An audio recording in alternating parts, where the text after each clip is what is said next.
the whole world at our feet, watching seasons change. Our roads were lined with adventure, mountains in the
Oh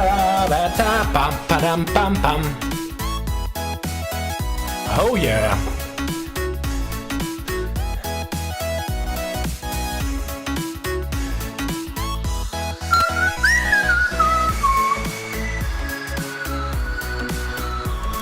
Isn't that tune great? You gotta love it.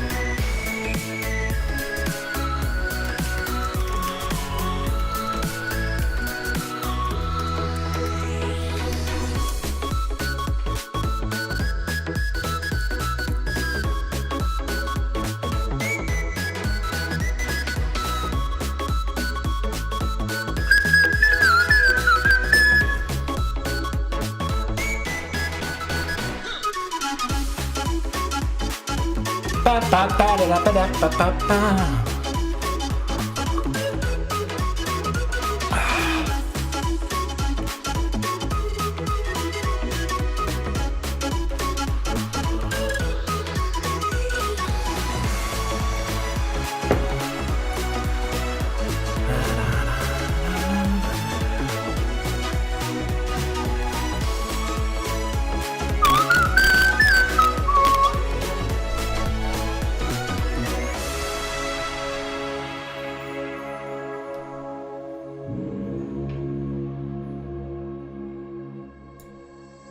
Summer in the hills, those hazy days I do remember. We were running still, had the whole world at our feet, watching seasons change. Our roads were lined with adventure, mountains in the way couldn't keep us from the sea. Here we stand up in arms. This is home where we are, ever strong in the world that we made. I still hear you in the breeze, see your shadows in the trees, holding on, memories never change.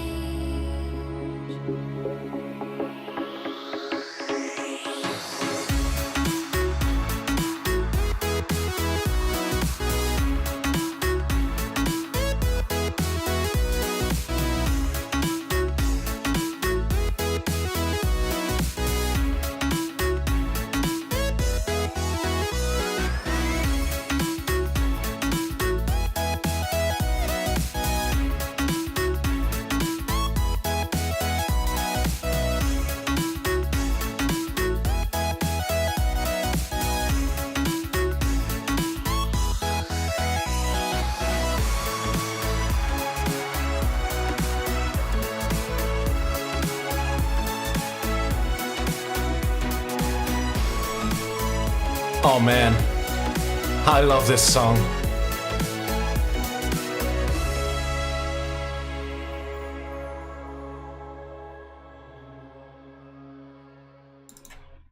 It's so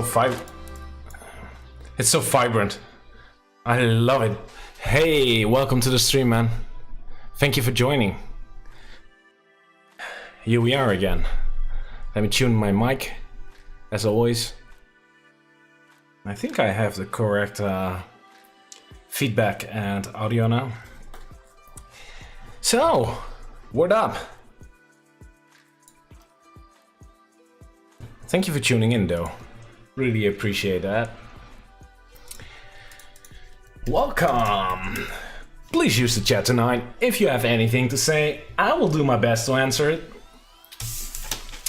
So for tonight, word up. Let me see. Well, the title of the stream, like, kinda gives it away, right? I'm going to work on the SSH add-on, the new release of the SSH add-on. SSH is on 3.0, all kinds of new things in. I already did the first part on the stream, so I'm going to continue that work tonight.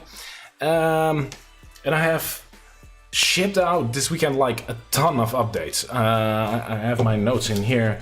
I've released a new Hashio Vagrant environment for developing add-ons. I've installed all kinds of HasOS devices in my home for testing, of course. Homebridge had an update. The control panel had a new release. Happy Bubbles add-on, new release. Tasmo admin, new release, was pending a long time. The IDE add-on, the IDE add-on got a makeover. Makeover, that's kind of big, right? Good evening, Timo. Glad you joined again. Woot woot! So the IDE add-on, new release, has now hipster terminal inside the IDE itself. Pretty cool update, and the IDE itself has been updated. The Cloud9 IDE was really neat. Node-RED, I've released a new Node-RED add-on this weekend. Pretty cool. Octobox has been updated. The log viewer created by Dale, which is still in like development stage. At least I've updated to the latest and greatest. The FTP add-on, the Tor add-on, the AppDaemon add-on. So the Pi-hole add-on has been shipped this weekend. So I think I did like 12 releases this weekend. So I've been busy. I've been pretty busy this weekend. And for tonight, the SSH add-on, which is one of the things on my to-do list. And this one is a little bigger since it's not just an update. I'm going to enhance it. I'm going to add a lot of stuff in it. I want it to be the next gen SSH add-on for Home Assistant. I want it to be the reason that you are going to install this add-on instead of the core add-on. And it's not a competition. Like, the core add-on is fine, it's great, it's awesome, it's minimalistic, it's everything you need in case you want to go minimalistic. But if you kind of divert from the minimalistic thing and you want like more features, then it should pop out, right? It should be like the experience. And currently I have two add-ons which kind of do the same thing. The SSH add-on and the terminal add-on. And the terminal add-on is like the web interface for SSH, which is cool and all, but actually it's doing the same as SSH. I'm sorry. So I'm working on like combining those two. And well, it seemed like pretty easy at first. The last stream I discovered it's like some things are like a little hard. Like, okay, what if you set a username and password? Is that password valid for like the web terminal, or is it just only valid for SSH? And how do you know, right?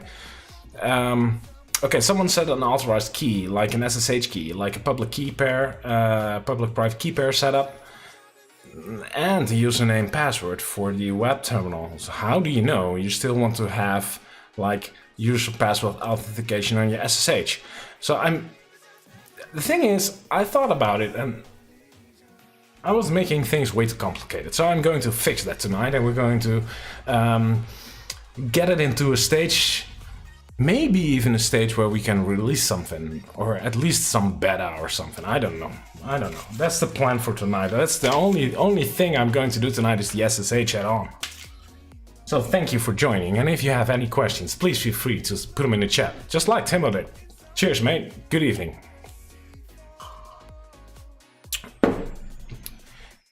So what have you been up to, Timo? Anything cool going on? Let me switch to my desktop, by the way.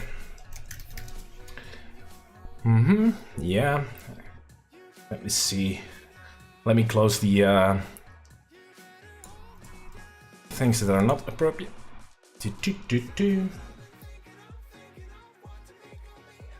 Let me see, how's the volume for the music for you guys? A little bit high, maybe? Okay.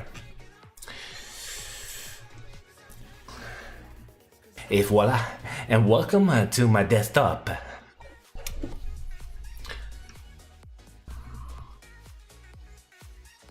So let me see, do I get everything here? This is the SSH add-on, and we're currently working in, my mic isn't in a good position, I guess.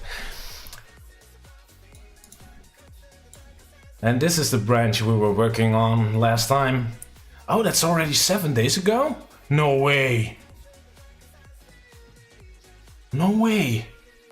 Okay, never mind. And I have a pull request. What's in here? Oh, that's my own. Doll. Okay. Okay.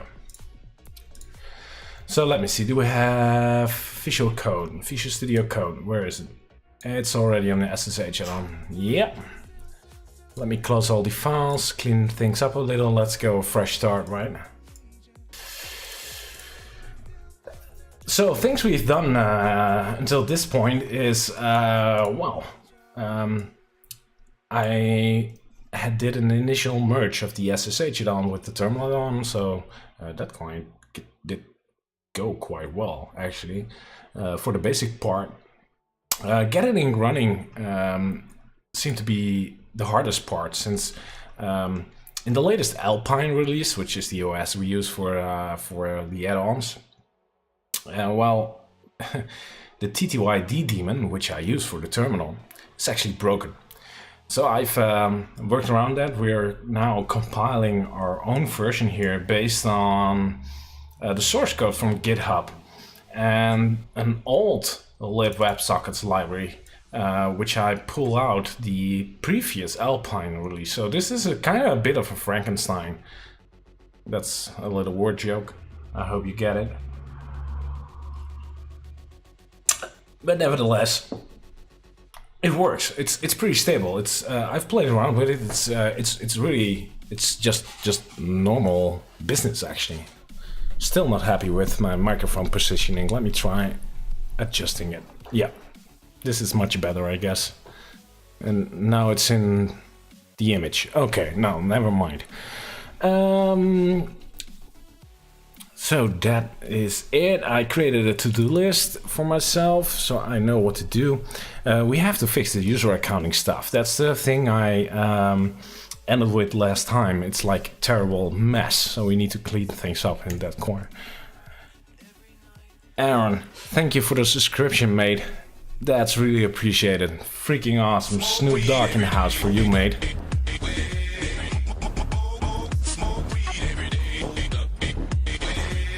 Yeah.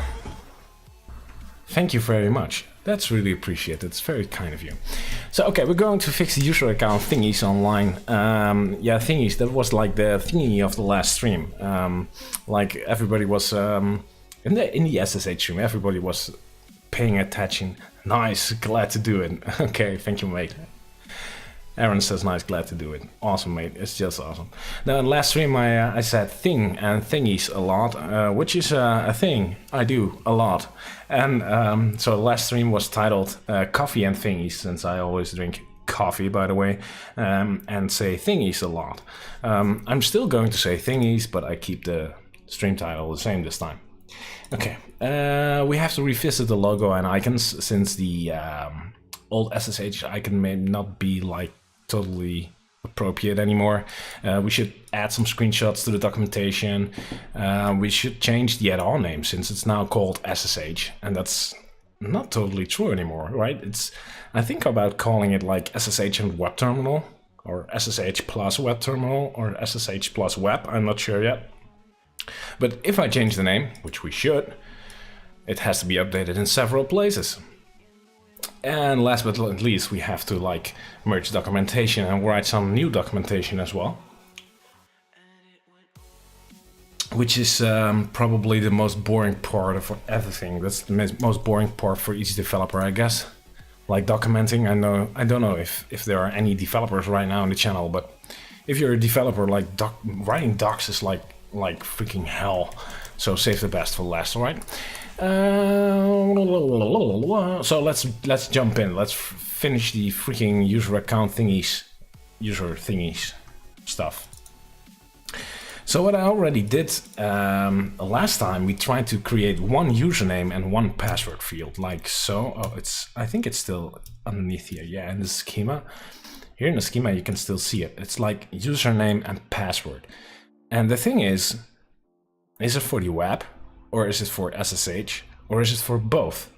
And if you set the authorized keys, is username and password still for both? That's like totally confusing. So yeah, docs aren't my favorite. Yes, readmes are always so fleshed out compared to what I see in my professional life most of the time. You've done a great job templating it as much as you can. Yeah, I did do a lot of templating in order to at least keep the experience the same, right? I want the experience to be like, doesn't matter which add-on of you pick, I want the experience to be the same. It must be, well, once you get one of those, you can get them all. Like, they're easy to understand. They're short but well documented, I guess. I think. I hope. Still, I receive some additions time at time. So the username password thingy. 2 usernames and password. So I was thinking about doing this actually, a username, password, and authorized keys. Let me up the font size a little for you guys. But the username password, like, that's like freaking hell. And I was thinking about it, and I'm thinking about changing it into this. Like, you could enable SSH, SSH as support, SSH as your username, SSH as password or authorized keys. And then we have the web section with the SSL certificates. Well, let's not do this. And some options, which are actually SSH options. So I think we need to combine those. And I'm going to combine those like so. So we have a web section and we have an SSH section. Sounds like doable job. And now I have like split the username password part for each different service. It makes it a hell lot of easier to configure stuff, for me at least.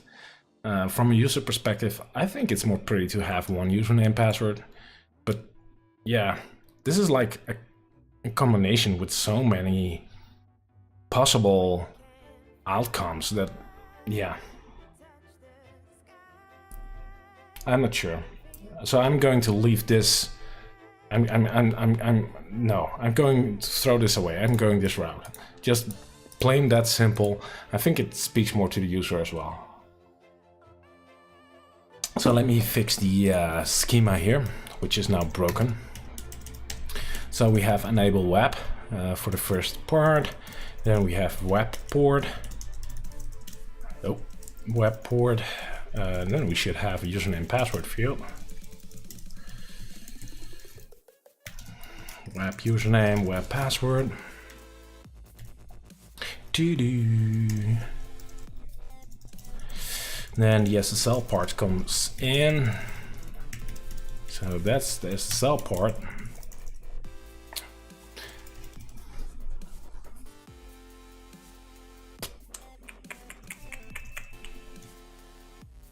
So now we should do the SSH part. Let me see. You know what I could do, and I've never done this before. This is just a wild idea. It's the configuration supports like sub-leveling. I have not used it before. Yeah, I did for something else, but I have not used it like in the current case. I could do something like this, I guess. That would be even more like. This is all for the web part, the web terminal part. This looks nice. I think this looks even better.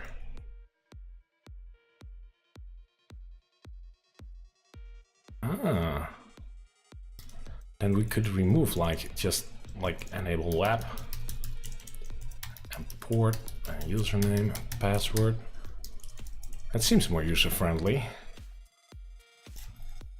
What about you guys? What do you think? Previous round, like plain that flat simple, or like giving it a couple of layers just to make things more clear? Like, I also have shared options, like these options are shared. The share sessions, packages, and init commands will be the same for both SSH and web. Let's try this.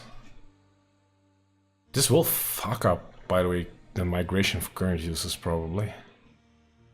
Like, there's no way Hashow is going to be able to migrate. I think that's a logical grouping, yeah, and I think so too. Yeah, that makes sense, but the issue with this is the SSH users, the current users, will hit the upgrade button, and the schema would change. And Hashow tries to merge like the new schema with the current configuration.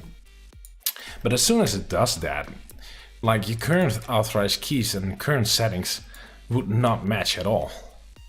So they would be lost at that point, at upgrade. I'm not sure if that's a good idea though. On the other hand, it's a major release, right? It's going to be release 0.3, or sorry, the 3.0 release.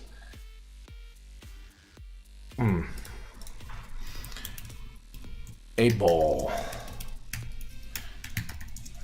grouping or not? No. 8-ball says no. Okay. Thank you, 8-ball.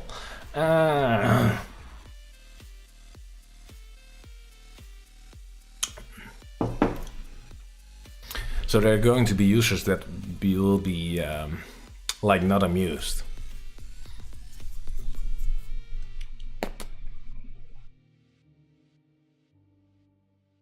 Let me see. Let's continue with the grouping. It makes sense, sort of. So let's see if I can get it to work. I will need to update like every freaking part of this add-on, but okay.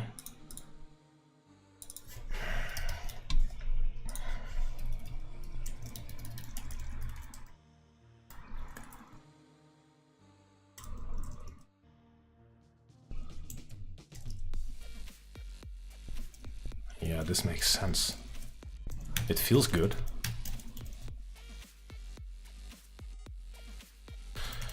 Yeah, I'm going to do this. Let's go. Let me see, how would this one look? I'm not sure. How's this going to look? I'm going to need the documentation on this one. Not like I've written this piece like once.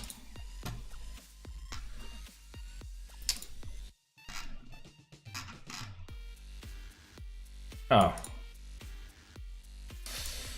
I could simply do, okay, this is an array, I'm not doing an array, I'm doing like dictionaries, the options contain dictionaries, set value to 0, no, only nested and dictionaries are supported. Okay, so it supports nested dictionaries. I was worried it should be an array probably, but no, it's a dictionary supported as well.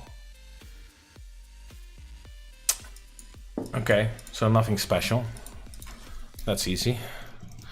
Like WAP. Okay, let's get these in. WAP, import, and user. I'm getting type illness again.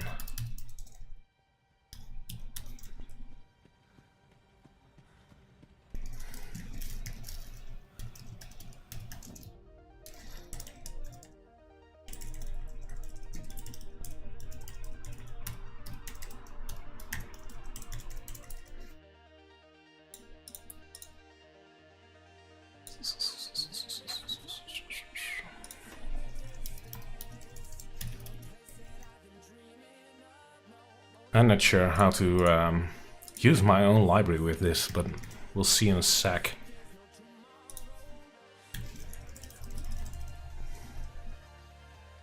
And I think SSH should go first, maybe, since web is like additional.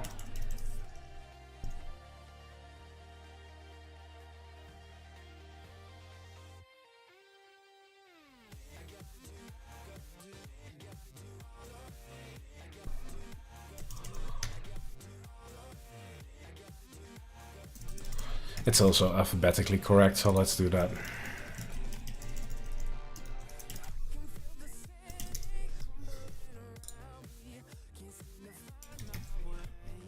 Okay, so this seems nice. So now I have to update like every single script in this thing. Let me see. And this is going to be strange. I'm not sure how to do this yet. Like I normally do, like for example in here. Oh, this is already fucked up. I do like hash.config.get. Like let me give you an example. Hash.config.get. This is a function I've created, which is in every single add-on, as long as you use the hash.io add-on community base as the base for your add-on, you will get like these functions. And as soon as you send in a variable like test, it would return like the contents of test in the user configuration, which is cool. But now it would be like test dot like something like web.enable. But I'm not sure how to go to the second layer, so we have to look into my own code now and see if it's actually supported. I don't know. It's like I've built that piece like a half a year ago or something. Let's find the library. So this is the actual config library. Here is hash.config.get. It checks if a key exists. Oh.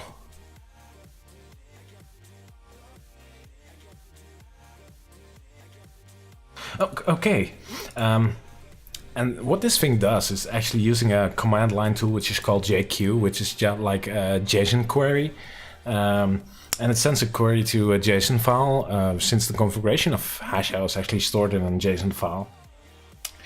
And using a special syntax, it gets out the variable you're asking for. But since it is just like a string that's appended, like dot depends, tells it to be in the root, like root key, like root.web.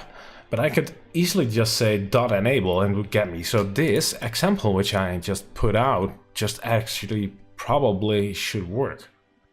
So that's pretty cool. That's pretty cool. Okay, never mind. It's supported. Let's go. Let's see. Ensure not both web and SSH are disabled. Yeah, that would be like useless. So web.enable and ssh.enable. So if both are disabled, we're going to abort. There's no use in starting that on at that point. Okay, and then we have all this shite, which I probably cannot use. So what I should do is like, there are some rules, right? Like we have to do something if hash.config.true ssh.enable.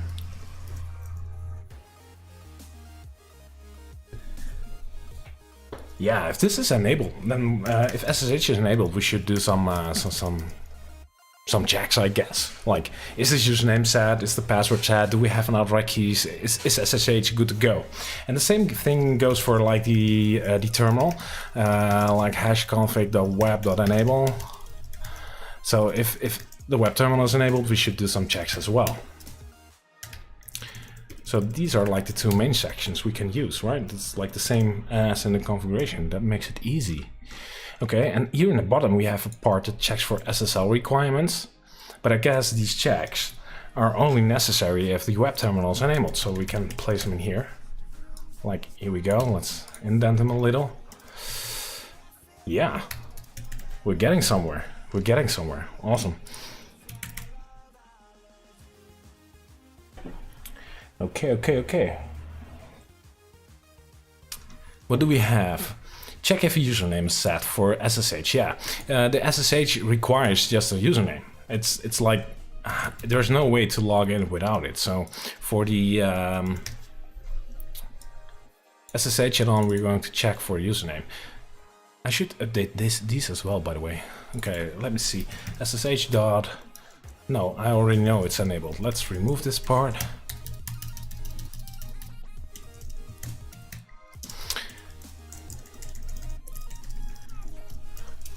If SSH.username has a value, does not have a value, then we should die and just like say, okay, we should yes set a username. Setting an SSH.username, I guess now. Yeah, fine. That's okay.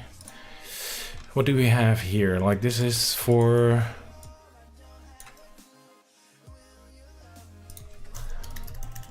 When SSH is enabled, you need either an authorized key or password. That's correct. You need a password or an authorized key.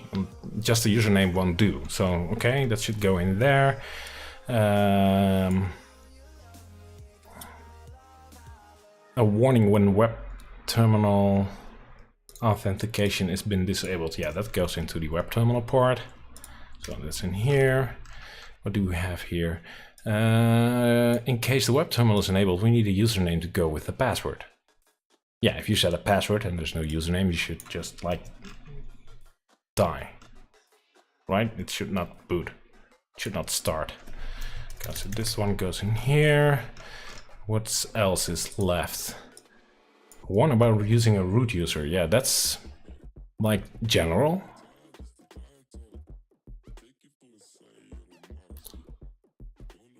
That's not general. We should like generalize this one. If one of those is a root user.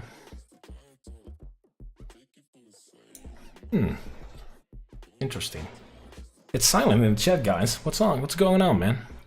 Normally you're chatting and doing stuff. Thank you for the follow, Carlo DE. Herzlich willkommen to my stream. Pretty nice of you to join in.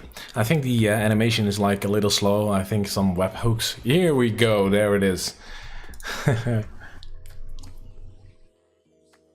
Okay, what else do we have? There's here a piece in the bottom. Danke. Ja, bitte sehr. Bitte sehr, kein Problem. This is also SSH. Oh, where does this go? It's getting messy already. Should really quickly clean this up. Okay, let's indent this before I lose track of it all.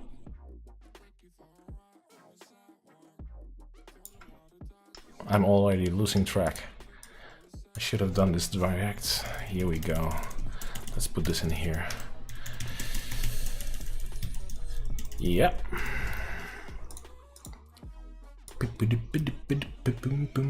So Carlo, what have you been up to? Why are you here, mate? Let's indent this as well a little, so we know better where it's going. Okay, and this is like SFTP. I'm a little distracted, but really enjoying seeing the code. It's really nice. I really need to set up hash.dev environment. Yeah, you should, but this is not the hash.dev environment. Be sure to notice that. Actually, the add-on is just a Docker container, right? So the thing I'm doing here at this point is just developing Docker containers with a secret sauce from Frank. Like this is like my secret sauce, the library that's underneath it that makes everything a lot more expressive and visual and easier and less error prone, I guess. I'm not sure what's in my paste buffer now. I was distracted. Okay, the SFTP, yeah. It goes in SSH as well. Boom, boom, boom, boom, boom, boom, boom, boom. Okay, so if both are disabled, we're going to abort. The username, no, it should be here. It wasn't the correct location. So if the SSH username or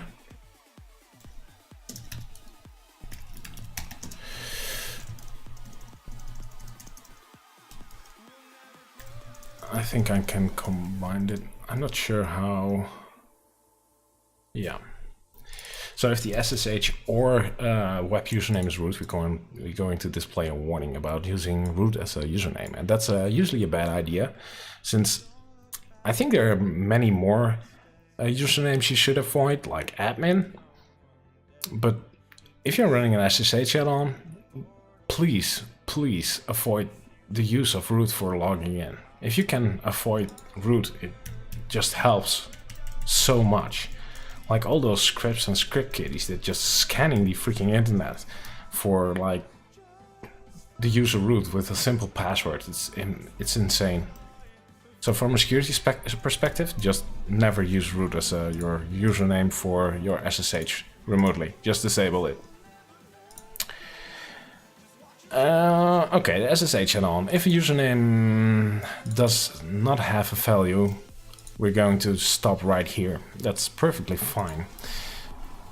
Okay, add-on development is really where I'd like to look into. I'm going to have to look at your example and read some docs. Yeah, well, you are going to discover, mate, Aaron, that the documentation that's out there does not match my add-ons. For like the biggest part. And this piece I actually changed because the last cast I tried figuring out how to combine the username password for the web terminal and the SSH add-on.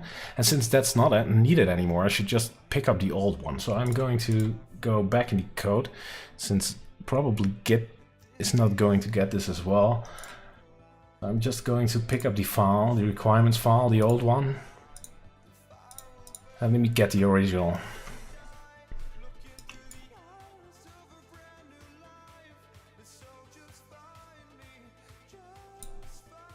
This was the original.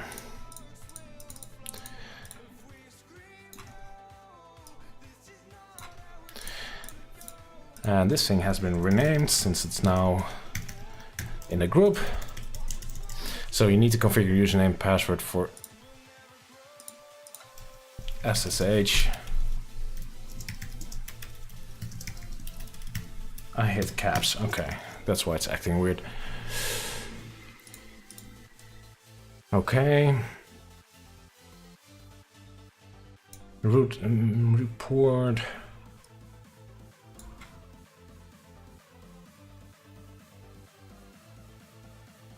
Yeah, this is also the same as the old one now. Let's put it in. SSH.password.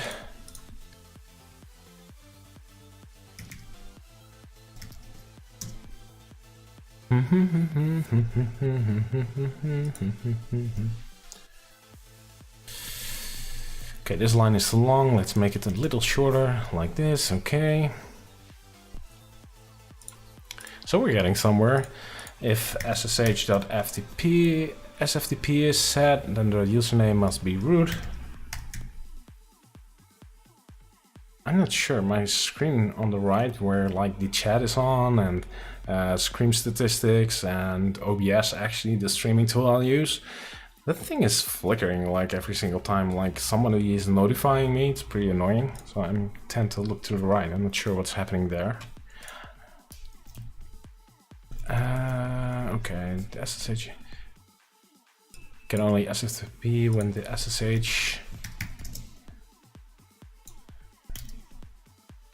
Yeah, that fits. So this is for the SSH part. I think this is it for the SSH part. Like, okay, if both are disabled, we're going to die. We're going to warn if root is used. I think, let's see, SSH is enabled, then you should have a username. If there's no authorized keys and no password, yeah, that's not going to work. So, okay, fine. If password has been set for SSH, we're going to warn. Since actually logging in with public and private key pair is like the better choice. Let's go with that. SFTP only works in case you have username root, which is not like a good thing, but yeah, it's a limitation. Okay, let's go to the terminal part. And the terminal part is like now easier as well. All right.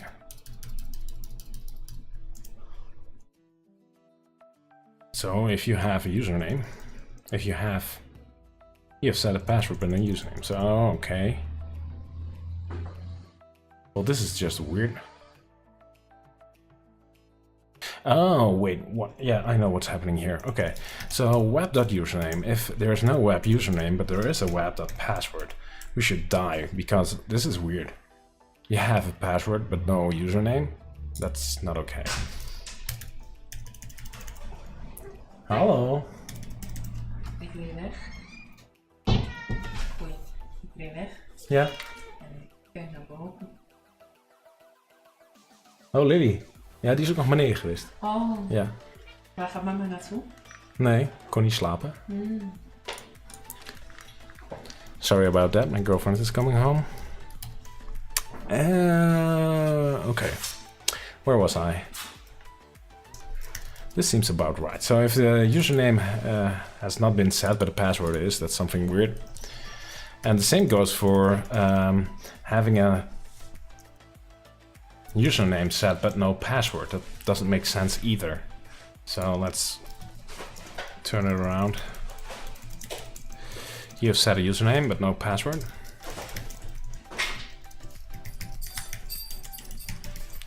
Yep. The terminal, in case the terminal is enabled. Let's update the comments as well. I think I didn't do this with the SSH part. We need a username to go with the password, and you need the password to go with the username.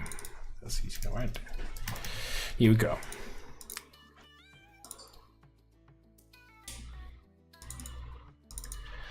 So this is the case where we're going to warn the user that authentication has been disabled. I think it's a good thing to warn the user that you're not using authentication. I think there should still be an option to disable authentication fully. Like on your home network, if the add-on is just running on your home network and it's not exposed to the outside, I guess there's a reason, a possible tiny, okay, it's okay. I personally know, even on my internal network, I think everything should have a password. But yeah, okay. But this is the case when both the web username and web password are empty, right? So if there's no, yeah, that's it. Okay. So these are the SSL checks, which are for web as well. Let's update these.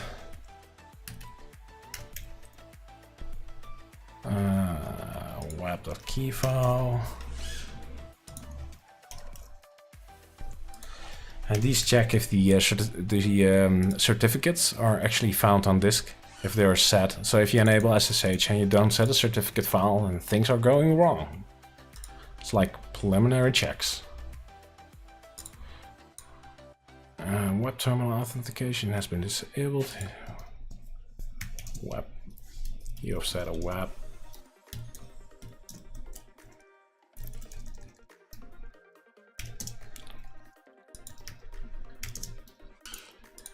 I should revisit all these sentences. SSH username, and here I did something else. Yeah.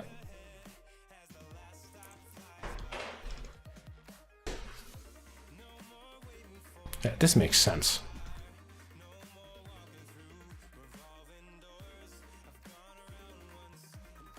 So this should update the requirements check, and this thing is executed as soon as you start the add-on. As soon as you hit start, this is the first thing it runs. No, it's actually the third thing it runs, but it's one of the first things. Like the first thing is like setting the log level, like debug mode and stuff. The second thing is like displaying the add-on information in the logs, and this is the third thing it will do. Okay, user. This creates a user for the add-on, for the SSH. And if SSH is not enabled, so it's false, we could skip this part. So we're just going to exit this this execution. We need to get the SSH username, which will be made lowercase. Failed creating user account. So this creates the user account. This is all fine. SSH.password. Get SSH.password. What this part does, this is a pretty cool part. I need a password in this case, and I just generated one. So in case a user doesn't use like SSH password but authorized keys, I'm still setting a password for a user, but I will generate one with pvgen, which is just a random 64 character password, and the user is not opened up in SSH. So even if you know the generated password, you still could not log in. But this just makes sure the user is like set up correctly and in the way some other parts of the add-on expect it. So it generates a fake password and closes it off in the SSH later on. But this looks fine. Yeah, let's continue. Link. This creates directories, which are just handy, like symlinks. If you log in into SSH, you can just type cd config and you will go get into the config directory, even though it's actually in a different location. So this is just like handy stuff. This persists history files, which is still valid for both add-ons. This is the SSH config, which indeed should not run in case SSH is disabled. We need to get the SSH port. And yeah, if there's a port set, we're going to set it. Else we're going to default to 22. I'm not sure why I'm doing this, by the way. Oh yeah, I guess it's valid. You can leave it empty. Okay, if you leave the port empty, it will go to 22. Makes sense. SFTP, that's also now in the SSH variable, or the SSH variable group, that is. Get username. This is actually a bug. I found a bug. In this case, I'm going to get the SSH username, just like I did in the account creation. But here, I'm lowering the cases, and I'm not doing that in this part. This is like in there since the beginning. Voila, fixed. Root. This will set up the user. This will... Oh, this is like a leftover from last time. Okay, can be removed. In case the user has set an SSH password, he probably wants to log in using the password, which I definitely do not recommend. In that case, it's going to change the configuration of the SSH server to allow password authentication. In all other cases, they're just closed up. Okay, and this enables less strict ciphers, max, and keyx. This is the compatibility mode. What this actually does, if the user enables compatibility mode, it would just set like less strict ciphers and which I should spell correctly, ciphers and key exchange algorithms. SSH uses encryption algorithms, and by default the add-on uses like very strict algorithms, like the most strict there are currently known. Every algorithm that is probably like had a warning is now disabled by default. But some SSH clients, especially the one on mobile, have issues with it. So you can still just enable the default settings by setting compatibility mode to true. Enable SSA agent forwarding in case the user wants it, which is now SSH dot. Let me update these pretty quick. Allow remote port forwarding. Allow TCP forwarding.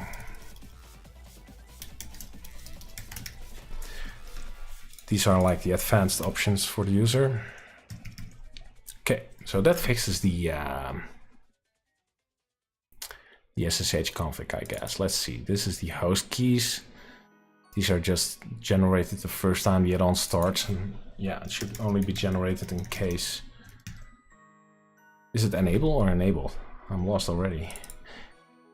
Enable, not enabled. Did I make that error more often? Enable, enable. Yeah, I made it off. Should it be enabled or enable? Enable true. Enabled true. Enable. Enabled. Enabled's like past. I don't know. What do you think?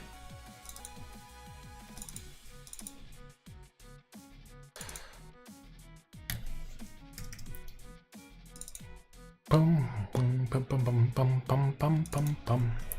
SSH.enable. Only do this when it's. What is this thing? Oh, this creates the authorized key file. Yeah, it should only be created as soon as the SSH is actually enabled. So this looks fine. Let me see. This is what does this thing do? Oh, this persists the SSH folder, which is still valid for the web terminal as well, since you can SSH to other hosts. Fine. Z profile. Yeah, the C profile. This is like magic. As soon as you disable the share sessions, it removes a file which normally ensures the sessions are shared. In case you have missed the last podcast, look at me. In case you missed the last stream, the thing that I'm doing is like combining the web terminal with the SSH terminal in such a way that if you, for example, you're at home. You go to the Home Assistant fronthand, you open the web terminal, you go to type in some commands, there's a process running, all fine, let's go. And then you got to leave. You go to the office, you get into the office, you go to your terminal, and no, not the web terminal, you open your SSH client, you SSH into your home, and bam, everything just as you left it. So that's session sharing. It's going to share the sessions between the SSH and the web terminal in such a way that the sessions are just persist. They persist. They're just held on the add-on side.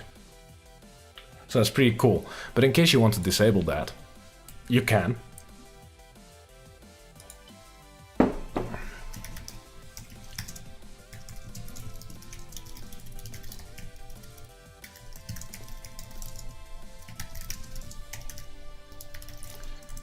Okay, so that's the same. That's not in a group. These are the user packages, which are just the same. They are not in a group. And these are like the commands the user wants to execute on the add-on start, which is not changed at all.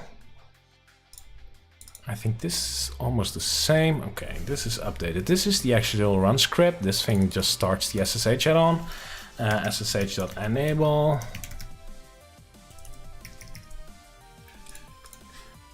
And if SSH is disabled, it will just like execute a freaking sleep. There's currently not a way to like conditionally start a service or not in the S6 layer which I use. So this is like a lame workaround, but it works. It's not process heavy or something, so it's just fine. Okay, let's see what's in TTYD. Here's about the same, web.enable. Yeah, these things are now different. Get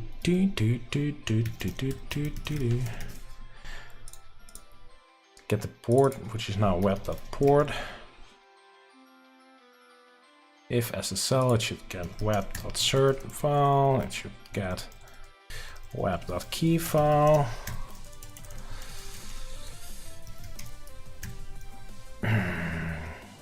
This is as ugly as username. This has.config.value.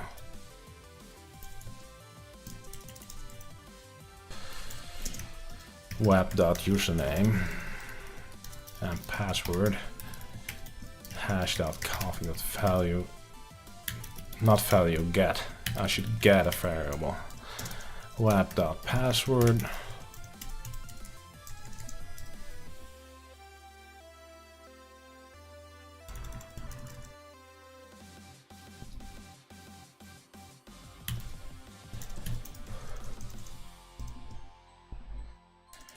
Seems about right.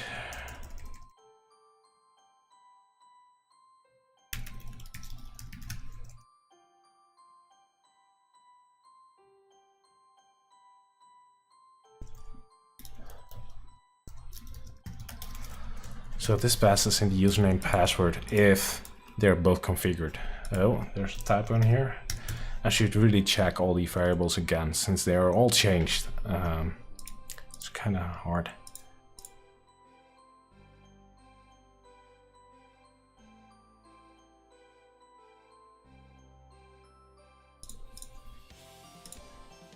This seems about right. Like, this is the part we actually worked on the last stream I did about this add-on, like for an hour, hour and a half, and I could not figure out a way to work with it. And I've now reached a point where it's workable in like what, half an hour now? Yeah, no, an hour. Oh, I'm already an hour. Yeah, it's already been an hour. Okay. No, half an hour. Yeah, an hour. Okay, never mind.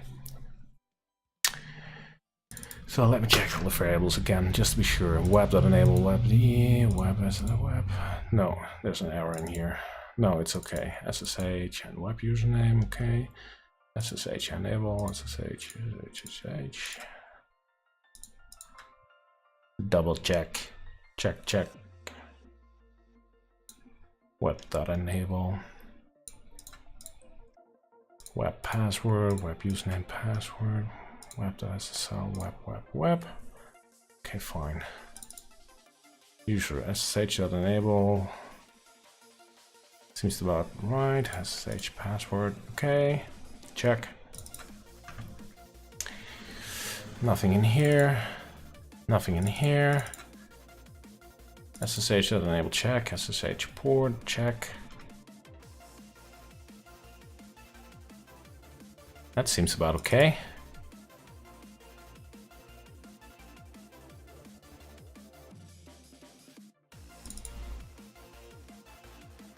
SSH authorized keys. Seems about fine.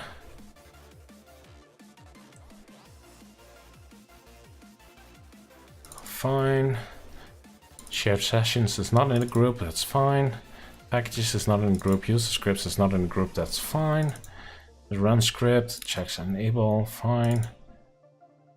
Checks web enable, okay, we have here, this is okay. Checked. I think I'm done. I think this is it. I think this actually finished the whole freaking add-on. I think we solved at least this point in my to-do list, like fix the user account stuff thingies. So we're going to test this. And I've set up two machines here. This is a SSH machine, which we're going to test on later.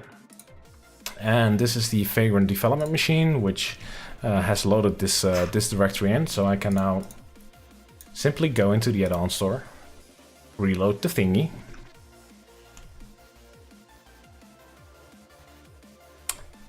And where is it? Where is it? Am I missing something? SSH and web terminal. Here it is. And it's broken?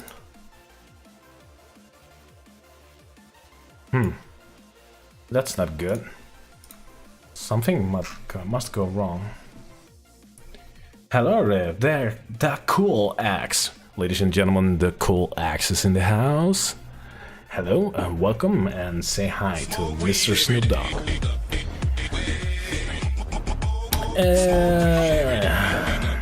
Let me see. There is an error in the configuration file. So let's see. The add-on configuration is wrong, and it complains about Proto. What a welcome! Yeah, I know. Just for you. You're special. So there's something wrong with this thing here. Yeah, it is. Okay, so the proto is just referring to the protocol used here for the web. And since SSL is no longer on the main level but a sub-level, it breaks. So I'm not sure how to reference this. Like, should this work like web.ssl? I'm thinking I'm going to hit a bug. Like, at this point, like every evening, I'm like hitting a bug and making a ticket or something. And I guess this would be like one of those nights. key error SSL, but this now... No, this actually works. Does it work? Let me see. Add-on store.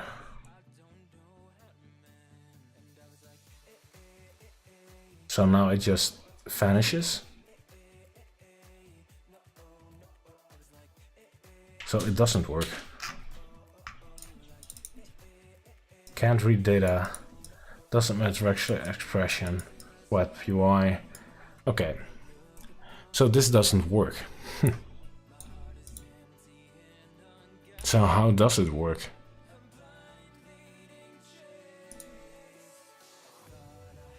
That's interesting. Let's go into the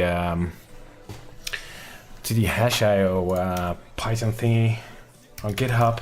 Let's see if we can find that regular expression and see if we can learn something of it.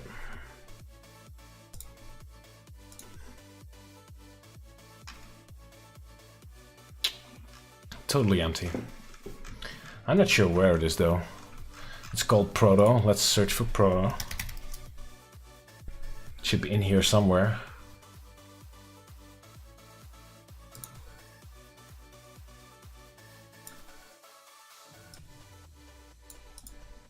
It expects a word. It expects just a single word.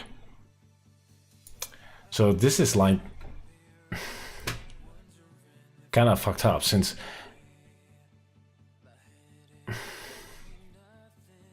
the documentation states it supports like dictionary and up till 2 levels deep or something, but the web UI thingy URL configuration option does not.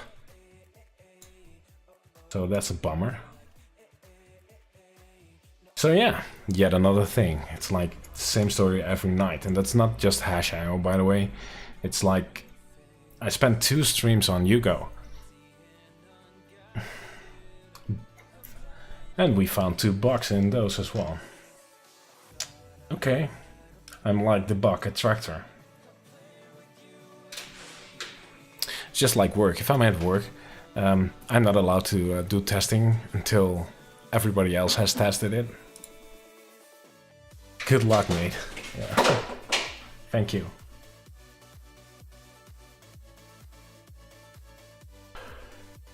Okay.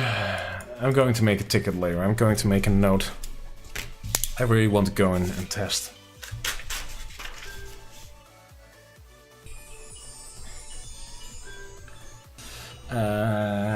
Hash.io Proto regular expression not sufficient. Ticket. Ticket. We should make a ticket. Okay, let's go back in here and let's make this hard coded now for now to HTTP.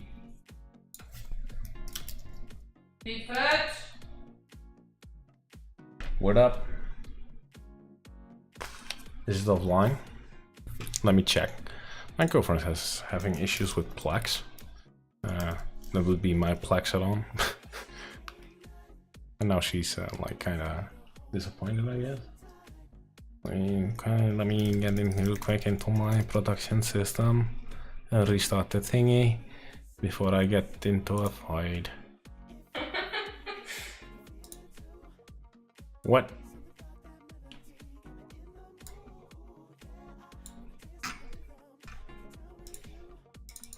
It's restarting. Moet ik op stoppen drukken? Is it working? Really? Oh, okay, that was quick. Okay, never mind, back. And let me yeah, that was the long arm of the law calling out, indeed. What? It's Grey's Anatomy. Yeah, Grey's Anatomy. Yeah, don't touch her TV shows. She's watching Grey's. Oh, I want... Yeah. Indeed, cool axe. Indeed. Okay, so let's get back into here. Let's see if now I've changed this into like hard-coded HTTP, which kind of sucks, but okay. Let's reload it. Let's see if it pops up. Pop up. Pop up. Yeah, there it is. And install. And while this is installing, I'm going to grab myself a cup of coffee. So I'm back in a sec.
Where is your freaking laptop? That cool axe. I'm not sure where your freaking laptop is, man.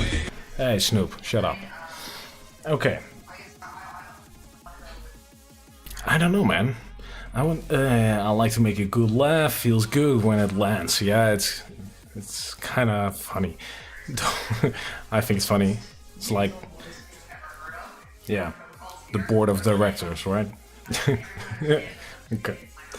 Let me see. Where's my freaking laptop? I'm not sure. Why do you need your laptop though? Fresh coffee. Oh, the thing built, by the way. That makes me kind of happy. It builds. Seems okay. It has all kinds of stuff in here. Linux installed on it. Okay, and what are you going to do with Linux installed on your laptop, Mr. Cool? I can look up some Docker stuff. Yeah, you could. Cool. That reminds me of the movie Hackers. Hello, cool. Oh man. I must resist not to open YouTube right now. I hope you understand that, right? Okay,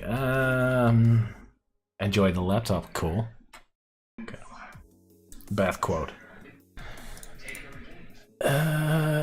So the thing just renders, audio has been put in.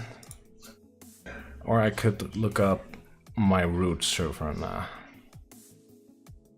I'm not sure what you're doing there, mate, but I guess it's cool. I need to update my laptop anyway. What are you running on your laptop? I know it's Linux, but what kind of taste? The distro of Linux on your laptop says a lot about the man, right? Debian, okay. Debian, because of Deborah. Yeah. So sad, by the way. The guy who originally started Debian passed away. I think it's like 2 or 3 years ago. Sad story. Okay, so audio has been added. Not wanted down Ubuntu, man. Not watered down Ubuntu, man. Okay, I don't think there's nothing wrong with Ubuntu. Actually, I used to be a Debian guy a lot. Like everything I did online was Debian. And I actually changed that a little. It's now Ubuntu. I'm not like Debian got on my nerves. Like the updates are so freaking slow. Just too slow to make it workable. Especially since I'm originally I'm a PHP programmer, and like it's not doable. It's just not. Okay, so the thing builds. That's a good thing. The configuration looks fine. Let's put in some really safe passwords here. Let's put in test.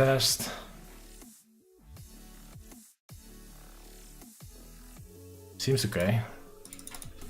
Let's save and let's see if it boots. My experience with Debian and Ubuntu was reversed from yours. Okay, yeah, that's possible. Okay, so it does something. Oh, okay. It has issues now. It tries to bind the SSH daemon to port 22, which is impossible in this Vagrant environment since it's already used by Vagrant. So I'm going to set it to 222. Let's make it 222. Let's try again.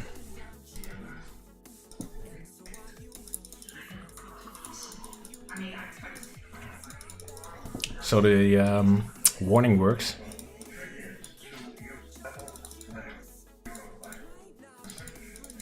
Okay, so something is wrong here, and it's in line 44 of the run of the TTY daemon, I guess. Password is unbound. So something is wrong here. Let me see, what did we make a bubble? Password. Laptop password. Jesus Christ. They should introduce like proper spell checking into these IDEs.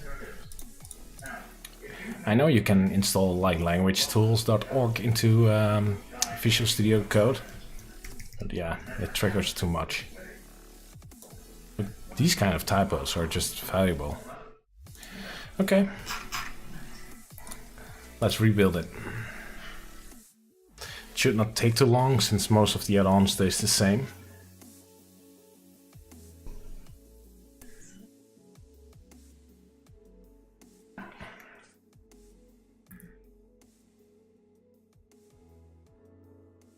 Meanwhile, let me check my Twitter. Is there something interesting on Twitter?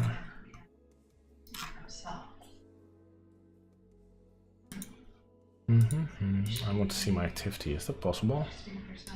Mentions. This is fun to watch. Paulus. Okay. Thank you, Paulus. That's pretty nice of you. Thank you, Frank, for your continued support on the project and the community. Wow, thank you. Good stuff. That's really nice for someone to say. You are so welcome, mate. Share the Home Assistant. Love.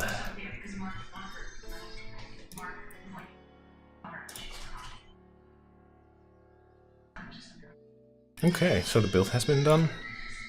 Let's see if it works now. That has been started. Let's see if everything works as expected. Like, let's start with the terminal. .io password test. Let's see. Okay. So we have a terminal. That seems like valid. We have a configuration available. Nice. VI does not have syntax highlighting. That's something we could fix, right? So we need Vim syntax highlight. I've added highlighting for nano. I'm not sure how it's called. Let's see. Look at this. This is what you expect, right? Pretty. That's pretty. Also pretty. Okay, so this works. Let's pick up a terminal as well. Let's see if we can SSH into it. So SSH like wait, 249 on port 222. Yes. Password. I should check. Hey. Okay, let's try .io. Yeah, password test. Wow, look at this, it's working. So as you can see right now, I've created an SSH session to the add-on, and I have a web terminal open, and those two are now in sync. As soon as I logged in, I get the state at which I left the terminal add-on. And it's even so connected to each other that if I start typing in the SSH add-on now, an SSH connection, it would show up in the terminal as well. At least I hope. Let's try. Yeah, it does. That's just freaking cool. This is just freaking cool. Nice. Something weird going on here. Not sure what's happening here. Interesting.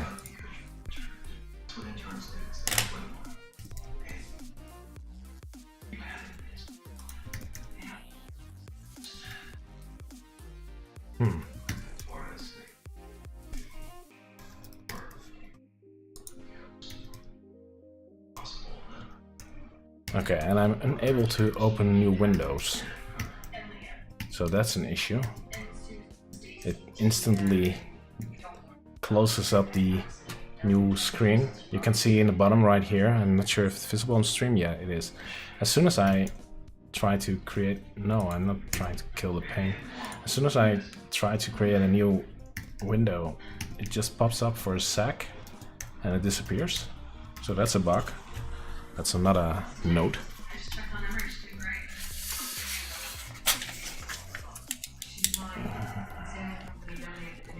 Unable to create new panes.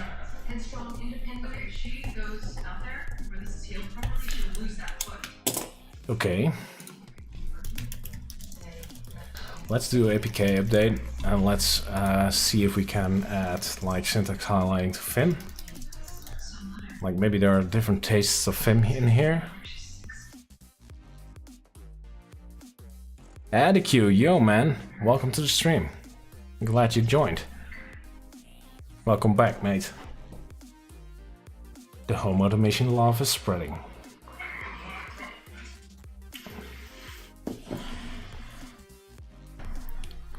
So, does anybody know the answer to get Vim like fully loaded? Is it just like APK install Vim? Is this like the minimal one that's currently installed? After last stream, I did spend $100 purchase of Xiaomi. Xiaomi? Stuff. XD. Sorry, Addiq, but at least you're getting some stuff to play with, right? I think it's Xiaomi. It's pretty cool stuff.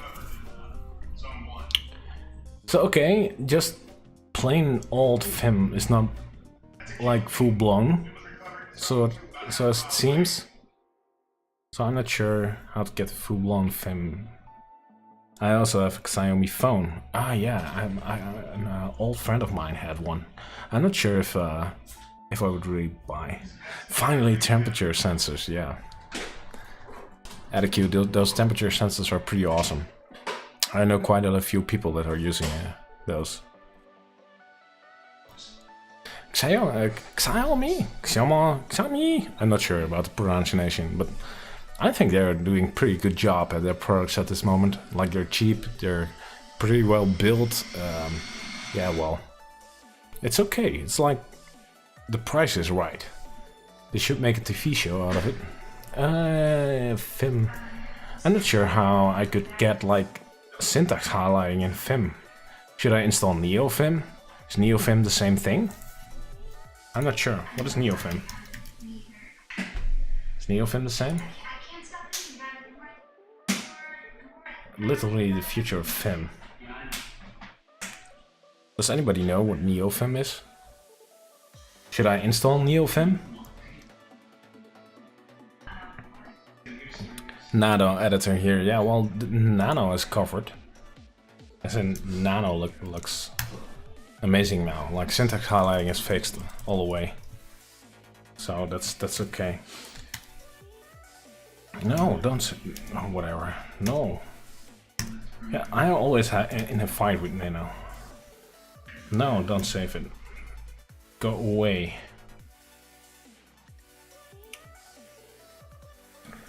Vim is so weird to use. No, I like Vim, but I only use it for like the basic editing stuff. So I'm not sure why Nano was intuitive for me. Yeah, I guess a lot of people use Nano.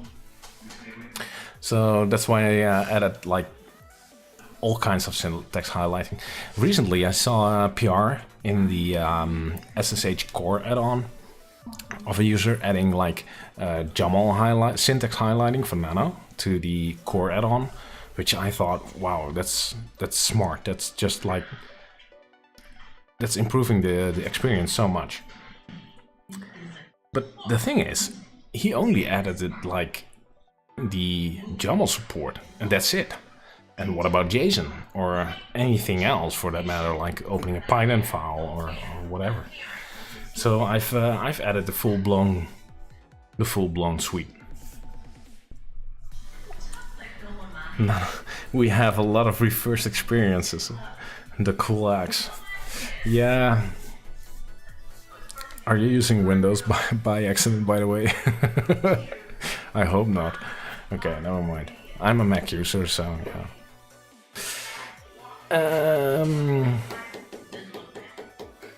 Let's try it, bro.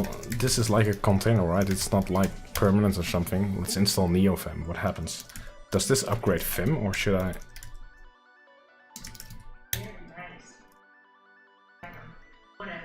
I guess it does. I don't like the syntax highlighting, to be honest, but that's a whole different kind of story, I guess.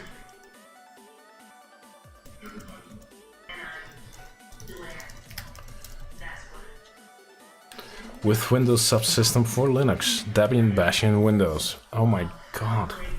Yeah, you are definitely sure a whole different kind of person. Those $5K max would need to buy those. Yeah, they're quite expensive, I agree.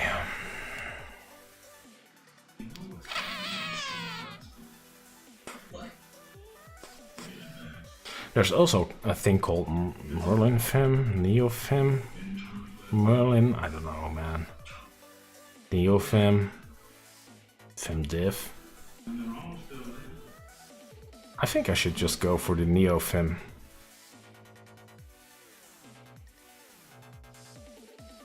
I think I should replace Fem with Neofem. So opposite. Yeah, I'm sorry, cool. Enjoy your laptop, cool. I'm going to look for the quote. I'm just YouTube. Enjoy the laptop, cool. I'm not sure if you're familiar with this, but I'm not even sure if you guys can hear this if I play this.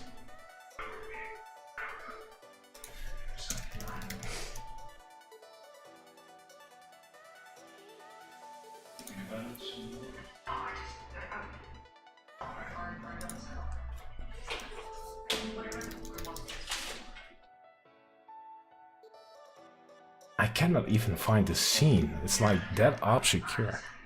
Never mind. But at least we both like Elfenlied, apparently. Yeah, Elfenlied is like amazing, right? And it's actually it's German. That's the amazing thing about Elfenlied. It's made in Germany.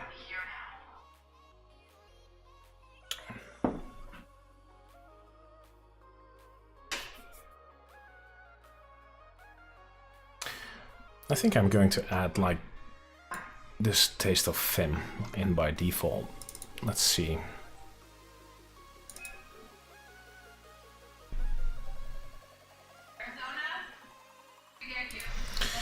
Alpine Linux Fem syntax highlighting. Maybe it's just like a Fem setting.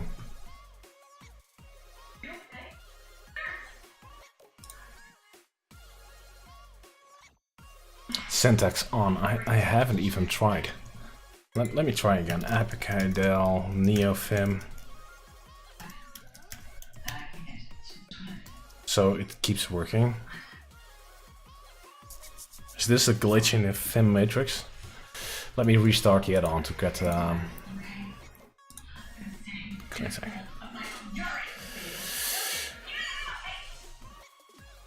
Translated would be elf song, I don't know.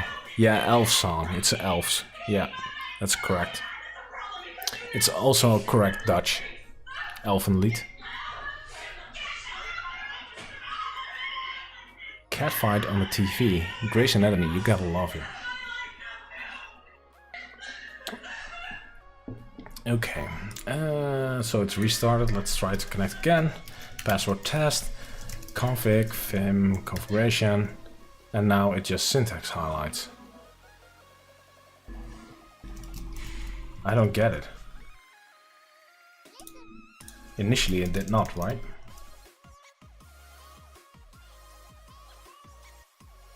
Okay, never mind. It's already in. Never mind. DIY.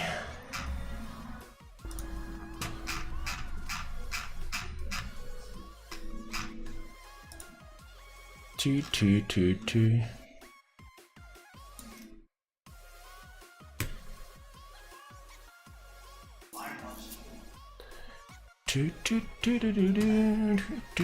Oh, somebody is trying to watch the stream, but is getting a 200 server error. I think that's that should be Twitch, right? Twitch having troubles? I hope not. Seems fine. My stream health seems fine. I think I should do a stream sometime about true automation, like do something with Home Assistant itself. Since I'm still learning Home Assistant myself, I think that would be nice to see me struggle on stream, maybe. But I'm going to leave Fem as it is. Syntax highlighting is in. This all seems fine. So, things to do. I could... The Vim syntax highlighting is done, since apparently something else happened, like a glitch in the MIDI, so gone. So I'm unable to create Tmux panes, and I wonder why. And this is going to be a pain to debug, I guess. Unless I open Tmux config and see it myself.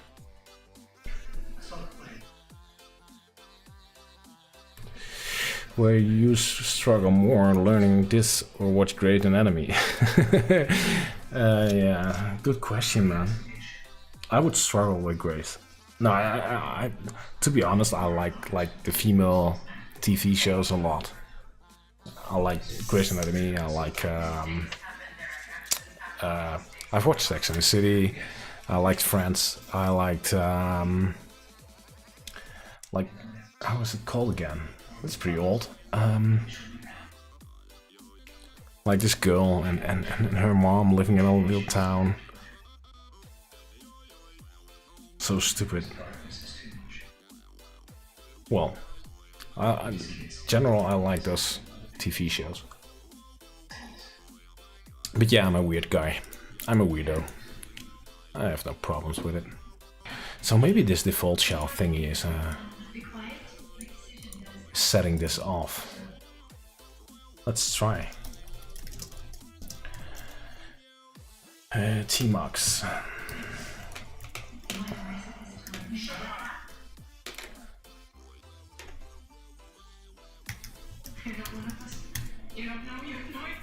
Let's see.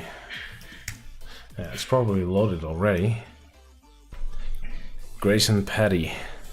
I know I'm late when you talked about Vim, but it took me a while to log in once I get my password situated. Anyway, I do use Vim full-time as my text editor, and if I use neither full-time, I would find myself doing Ctrl+W for finding text in a web page when I do Ctrl+F. That's why I switched to Vim to get away from the habit. Oh. I'm not sure. Actually, I do use Vim, but like we have such a great ideas these days, right? Like Visual Studio Code. It's just like an amazing product, and it's a Microsoft product, for God's sake. And it's just great. It's just great. I don't see a reason why I should use the command line that much. Okay, let me close this one up. Let me close the connection. That should trigger the closing of the session. So this should be a new session. And I'm still not able to create like a new pane.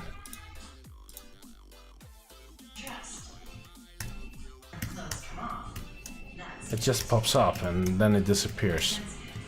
And this has probably something to do with my .profile file. Oh no, it's showing a little message. Pretty short. Can I watch this? Can I see the actual thing that's going on? No, I guess I could not, since it's like it's a WebSocket. Can you inspect a WebSocket? Nano was made before Ctrl+F became standard in browsers. I don't think it's standard in browsers per se. I think it's like, I don't know. On the Mac it works like in every freaking program, even Spotify these days. So guys, help me out here. Can I watch like the thing that's going on with the WebSocket? Can I see the data going on for it? Is that possible? This is like front-end development, not my kind of thing.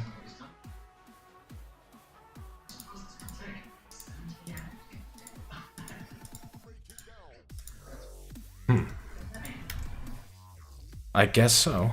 How? Network others. Network? Where are the others? Other. Okay. I do not see it.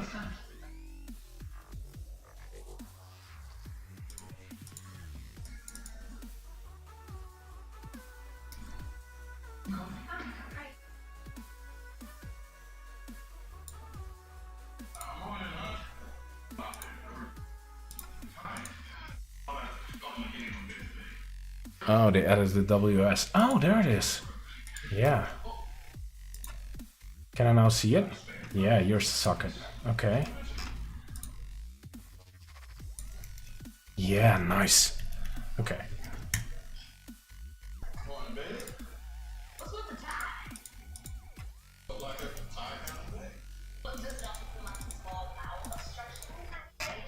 Can I see the contents? Those are the frames, okay. There's data in here.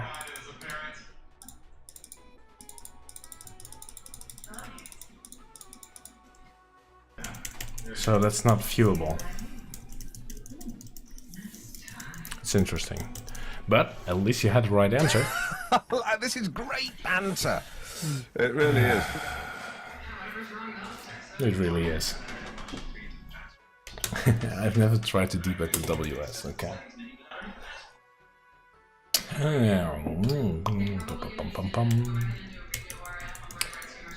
So why is it killing my terminal? There's only one thing that could possibly do this, and that's the Z profile, no, the dot profile hack I use.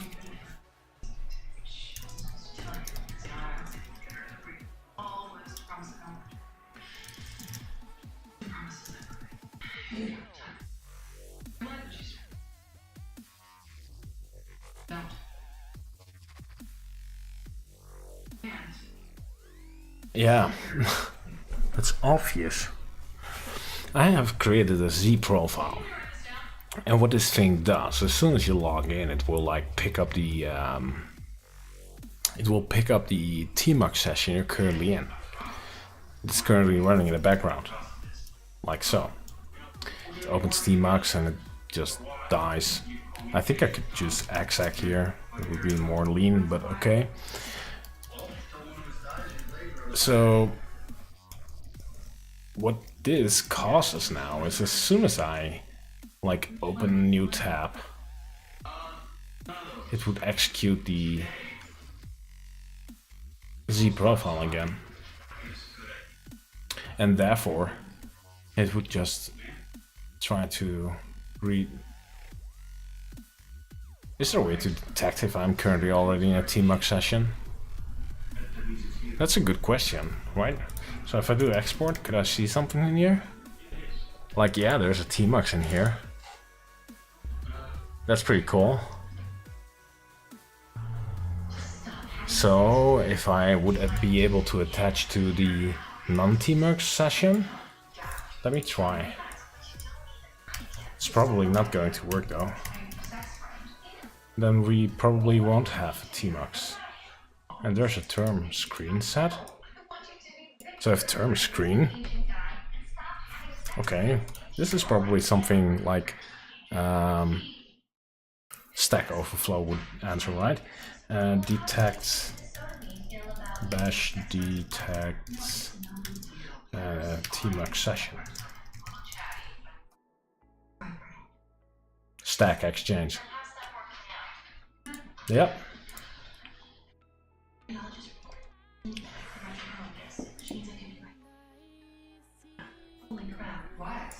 So I think I need to wrap it in this one. This seems about the right answer. If the terminal not is screen and TMUX variable is empty. Okay. I'll take this.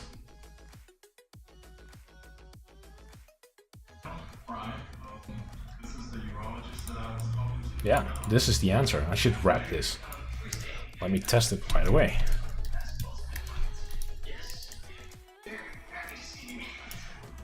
I don't know about you guys, but I love Stack Overflow. And I could remove the exit and do this. I think this would be like pretty. And it immediately works. Okay, so the question now is, does it work as soon as I restart all the things? Okay, let me get rid of this one. Let me get rid of the second screen I created. Let me get rid of this screen. Okay, so it's now disconnected. Does it pop up a new session? It does. It does. Okay, that's cool. Something else that I noticed is the message of the day is gone. And that has probably because I changed the SSH RC file. Let me check the SSH RC file. This is the original file, and it should have some kind of MOTD in it. MOTD? No, since it expects it to be from SSH. This was in the terminal version. Let me get terminal. Let me get the original terminal version. Terminal.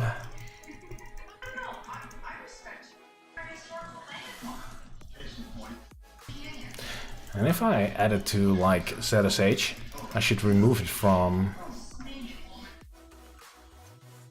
SSH, I guess. Yeah. It's lame, but yeah, it works.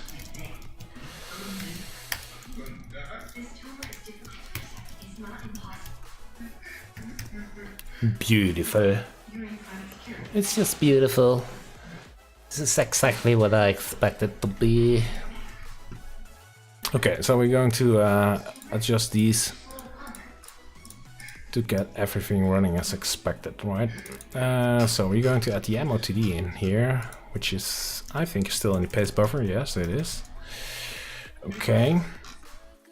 We're going to modify the SSH settings. And wow. SSH config.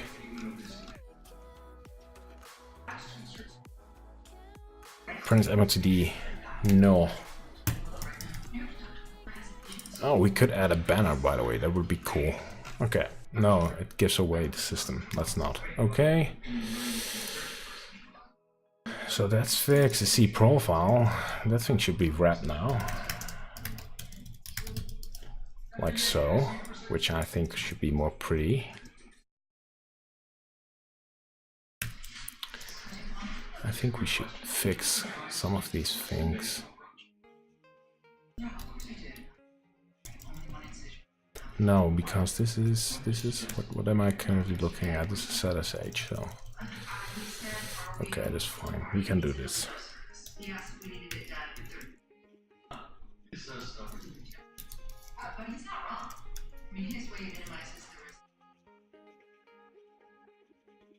And the exit can go away.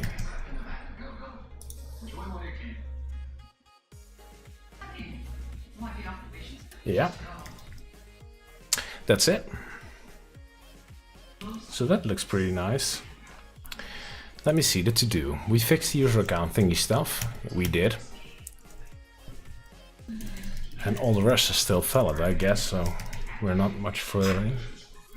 Okay, we need to run some tests. We need to test some of these error messages we created, right? We updated like a whole lot of freaking lists in the requirements. Like, as soon as I set the SSH username to root, it should pop up like a warning.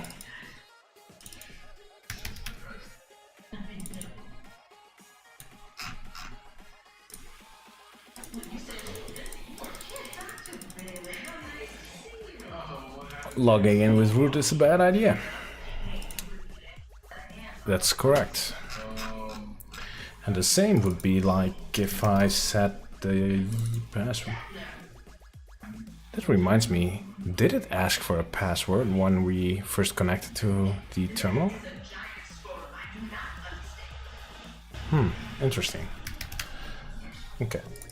So it should now still throw the same warning.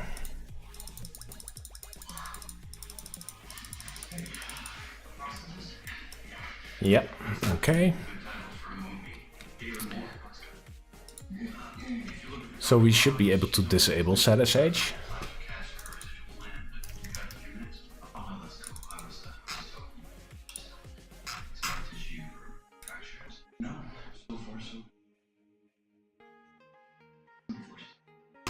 I think we should like say something like SSH is disabled or something.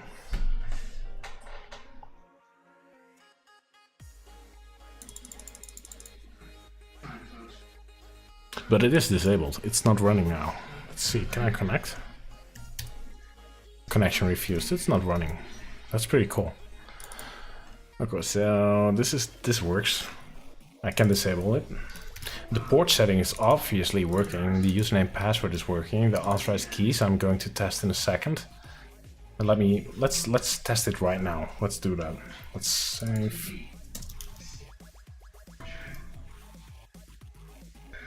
github.com/frank.key or txt. What was it again?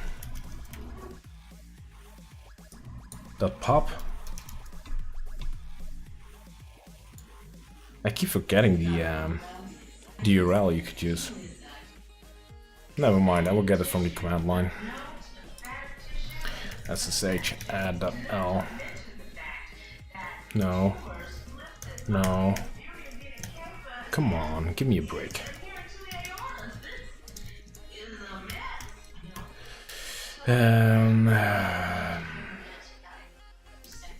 What was it again? CP copy, buffer copy, PB copy, pasteboard, yeah.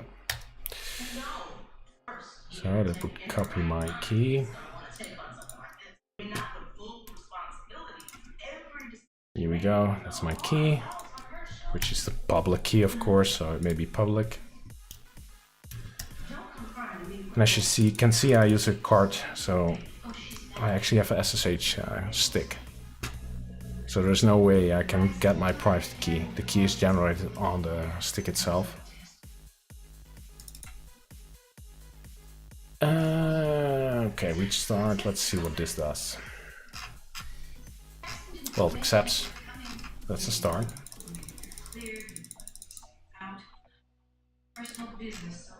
Root is still better, yeah.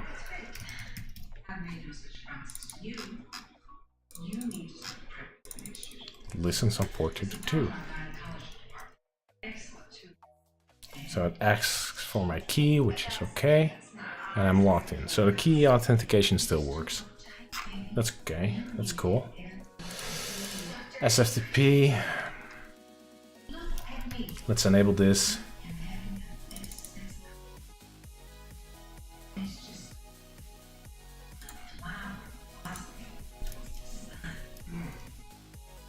Do we have a file? Yeah, we have a README file. Okay. SCP. Mine is, I guess it was a capital letter in this case. Copy the README file. /root. Oh, and this only works in case the username is root, right? So it should pop up a warning. Yeah, it did. Okay, awesome. Username must be root in that case.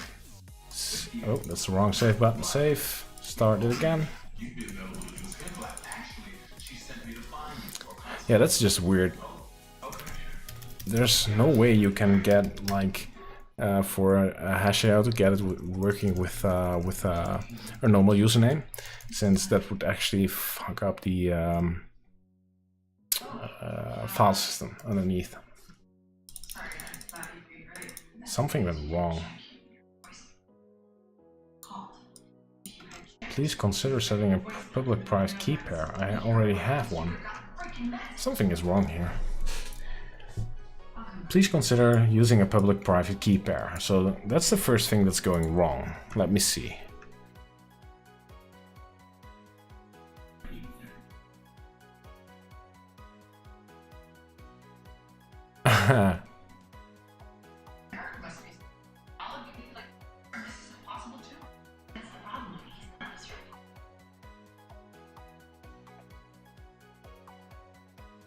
Yeah.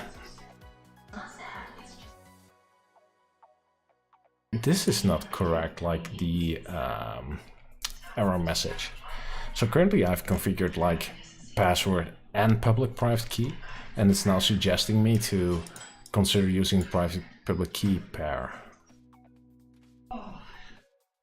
It's okay. You can only SFTP when set to root. I did set it to root, right? Oh, I changed it somehow. Okay, let's try again. Safe. So it's actually, well, it's correct. It's correct. There's nothing wrong. There's nothing wrong. Okay, let's go.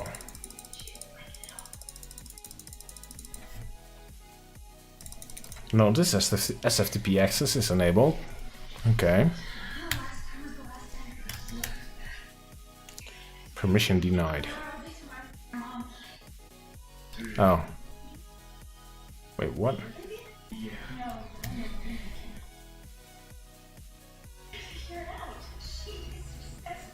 That's interesting.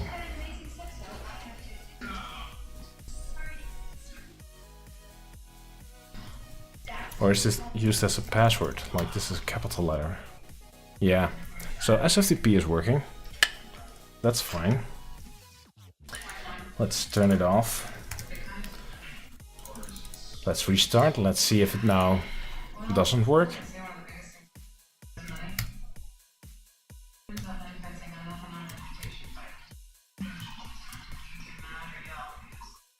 So it still works. That's interesting.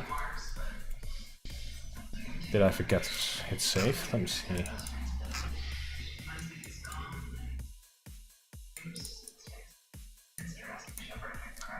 Oh, this is SCP, of course. Yeah, this is going to work. I'm testing the wrong protocol here. Okay. I'm going to check the file on disk if it's actually disabled. Containers.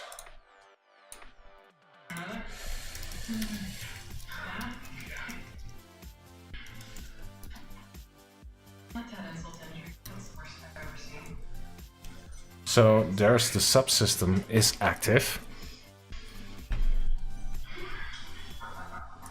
That's strange since I've disabled it. It's disabled, so save. Restart.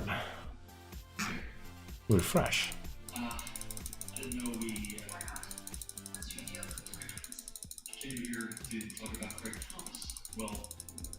So it's disabled, I'm quite sure. There's no reporting here.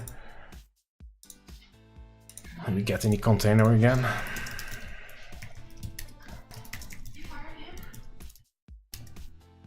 And it is enabled. We have a bug, ladies and gentlemen. We have a bug.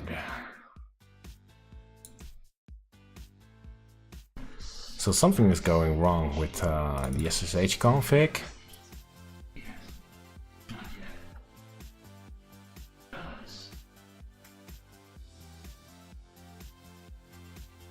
So it removes. Okay, so if the config is true, then it removes the hashtag. So I expect to be in hashtag in here, and there isn't. This is truly a bug. Okay, so that's fixed. I should check it later on. I'm going to continue testing in order to prevent rebuilding again, but SFTP was not functioning correctly.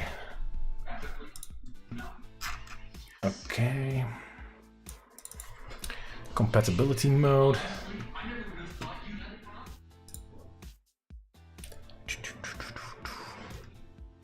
That should like do the same thing. I can't see anything. You describe them as so big. Okay, ladies, This has always worked. What has changed? Am I looking at it the wrong way?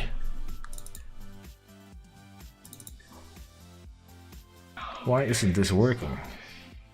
The port is actually working. We have seen that.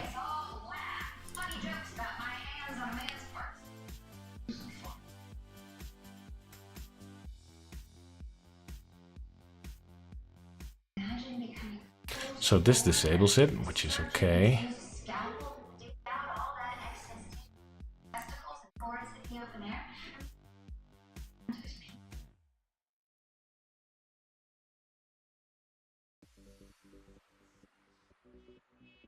I'm going blind here.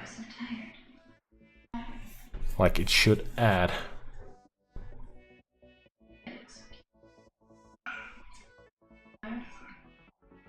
Has this been broken? Has this always been broken? No, it's correct. Okay. Let me see. If the subsystem is enabled, it should remove the hashtag. But in case compatibility mode is enabled, it should add.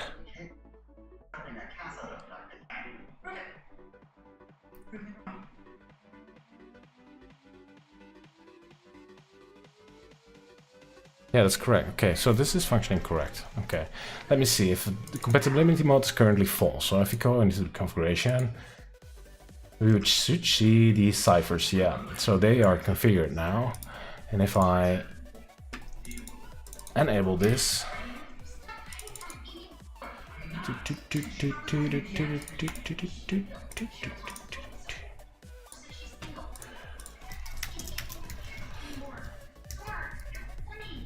it should disable those. Yeah, they are now disabled. So this is working probably. Remote port forwarding, same story. If I enable it, let me look. Port forwarding should be no at this point. Allow port forwarding, no.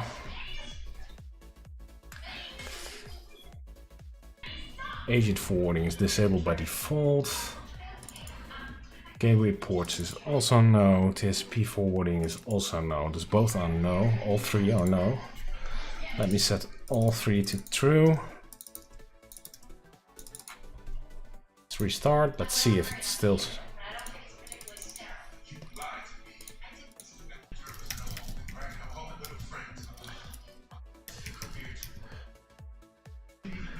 So all three are now yes, so that works.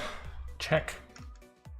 So like SFTP is truly a bug we found during this test cycle. That's why you have to check every freaking thing. And it would be nice if you could just like, oh, this is the unreachable panes, it's fixed. That would be nice if we could just show in the logs as well that the SSH or terminal has been disabled. That's currently not a message in the log file. I think we should add it. Let's do it right away.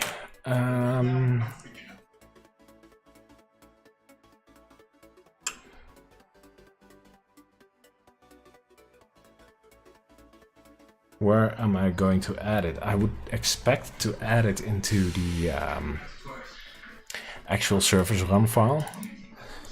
But since this one is using an ugly sleep, it would just repeat itself every single day. That's not nice, right? So the thing I'm going to do is just create like a small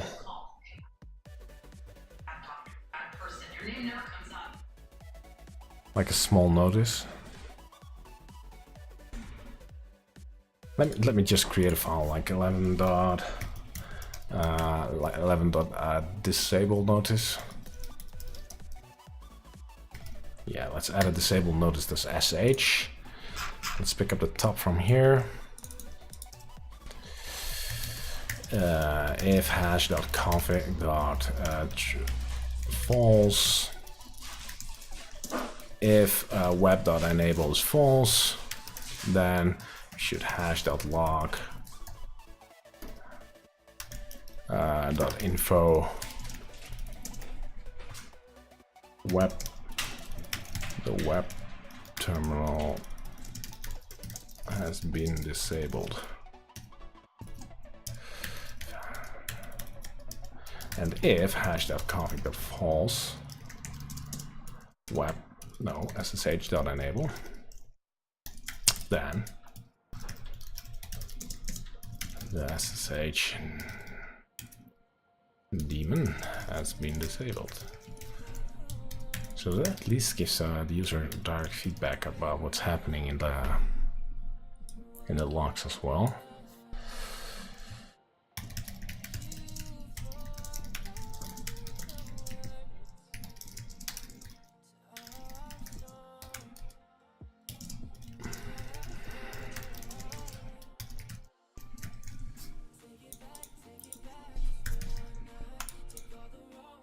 fine. So I think we fixed SFTP, right? We should now go into testing like the... Oh, the thing we should test as well.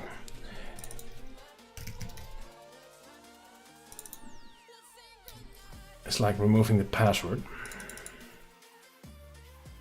And I will remove the key from my computer as well. And I think it should just... Well, it should at least warn that it's disabled now. Let's see.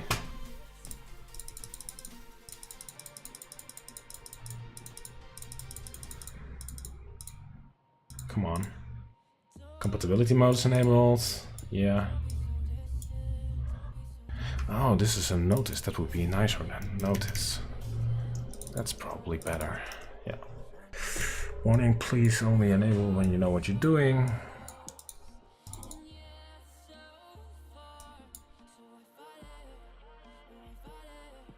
Yeah, so the password notification and warnings are now gone, so that's okay, that works. Okay, let's change the port as well. Let's change the port to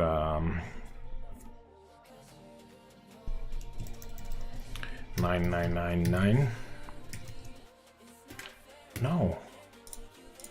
I'm so used to hitting like the safe key combo, and it doesn't work in a browser. It would be amazing if that would be a default, like the Ctrl-F. Ctrl-F.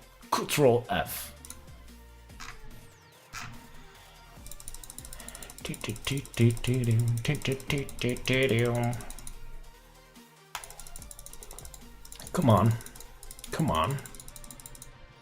So, is the TTY daemon, or better said, the web terminal, now listening on 9999? Yes, it is, and the password works. Here we go. So that's cool. So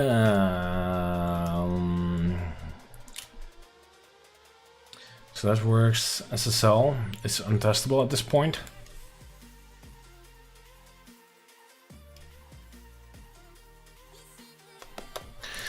We should test the disabling of the shared sessions, indeed. Okay. Oh, and we're going to install a custom package. Please shout out a custom package. What do we need? We need ACK. Yeah, that's an amazing tool, by the way. It should be in by default, actually. Is it in? No, it's not. We should add it. We should add ACK. I'm going to do that in a sec. I'm going to do it right now. That tool should be in by default. That should be in by default.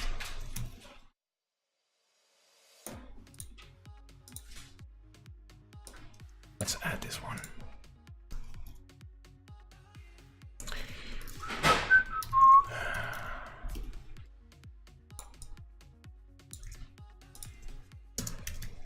We need it.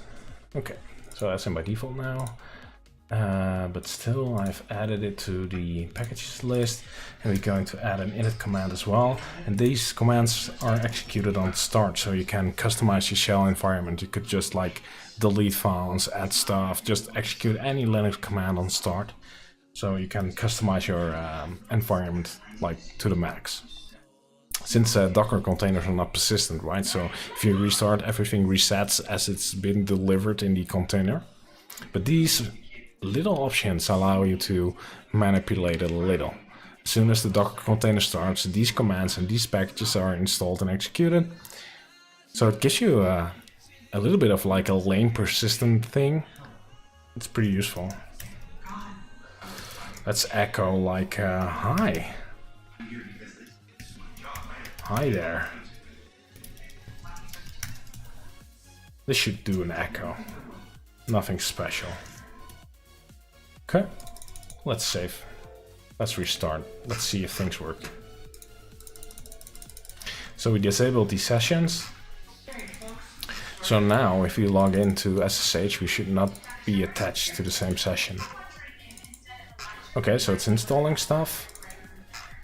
It's installing ACK. Okay. She and Dr. Brooks are in I think we should throw a notice that session sharing is disabled. I don't think we're doing that at this moment. No, we are not. Okay. Hash.log.notice. Session sharing has been disabled. Okay. Let's see.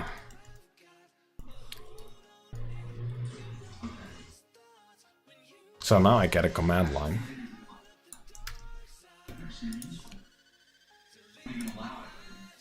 And I do get one here as well, but they are not shared. Oh, what was it again? Help me, screen ls.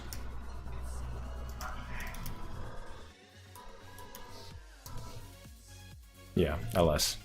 So there's a hash out is running. The screen for Tmux is running. That's the screen you're looking at here in the web terminal. But the SSH connection is not like the same connection. It's like different. It's different. So that's okay. You can disable it if you just hate it. You can disable it easy way. No problem at all. That's cool. So that works. We added a notice. The ACK home assistant. Don't know match. That's weird. I expected it to have a match. Yeah, there we go.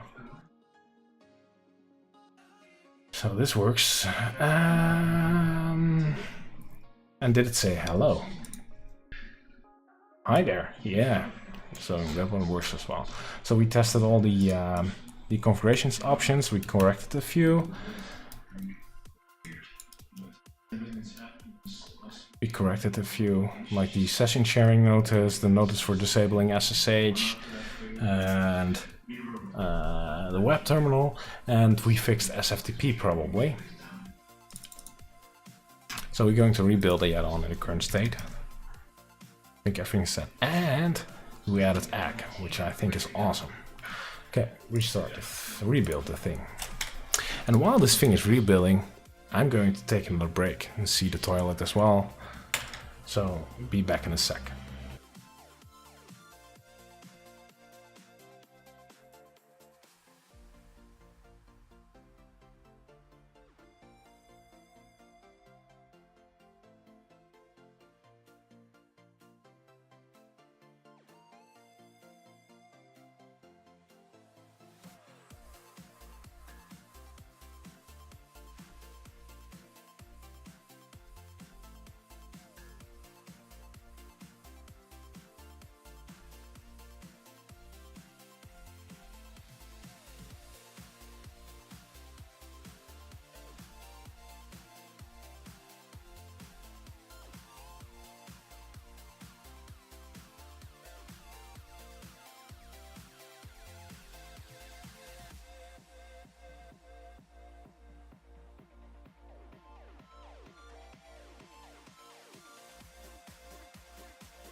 Back.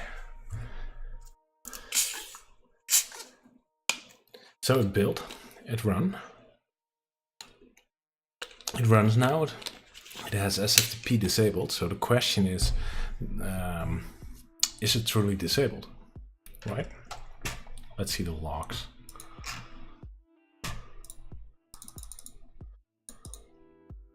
It does not say it's enabled. Session sharing has been disabled, so that's new. Yeah, that works. Let me see. Let's go into Portainer. Let's open the container itself. Wat betekent het dan, schat?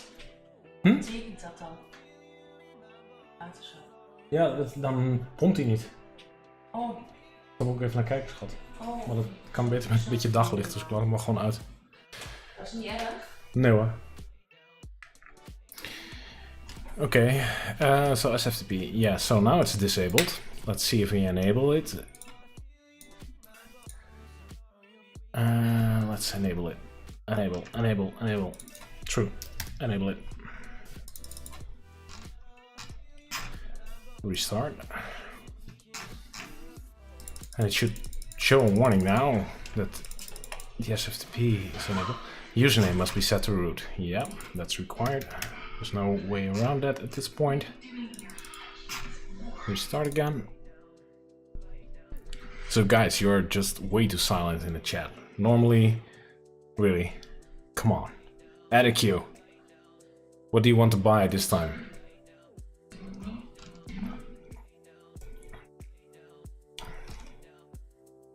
Yeah, let me see. Did it work this time? So yeah, it starts. It shows STP access is enabled. I am busy. Oh, upgrading, right? The laptop thingy. GPG signature keys. Oh, that's just good, man. There's a little drama currently going on in the GPG world. I've been running one of the largest GPG key serving clusters for about a year, but I've took it on offline a couple of months ago since GDPR came in. But yeah, really, I ran one of the biggest servers in the pool. I'm very GPG minded. But what's going on at this point is that there is a vulnerability found in the software that is used to distribute the GPG keys around the world in the pool. And this vulnerability is like pretty scary, and people are just now like in the internal mailing list of people who are running a pool server. It's like the volume is like 20 mails a day at this point about this subject. It's like pretty big, and currently they are considering taking offline the whole GPG pool. So you cannot like get keys the normal way anymore. So I think that would be big. Like, it's not a problem for like your Linux distribution, since like Ubuntu is like running their own like their own key servers and stuff. But yeah, it could potentially be like an issue for a lot of builds, like Docker builds. There are many builds relying on those key servers as well. So that should be interesting. But as being said, I don't have any of these servers at this point. I've put them offline a couple of months ago. And I've recycled those machines, by the way. These are now the machines building the add-ons for publishing. So yeah. SFTP, we were checking if it's enabled now. Let me see.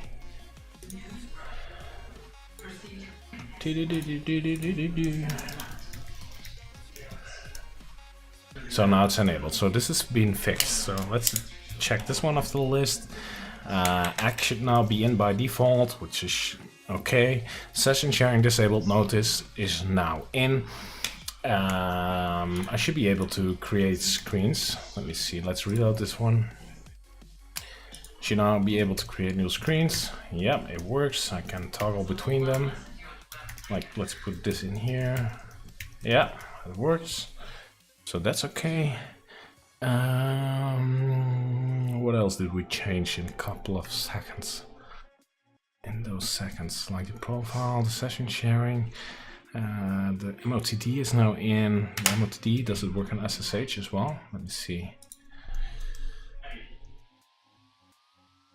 Okay, so my key's denied. Yeah, that's true since I renamed to user to root. So I get in, I get the key. My command line seems to be okay now. Let's put in the session sharing. Let's enable it again.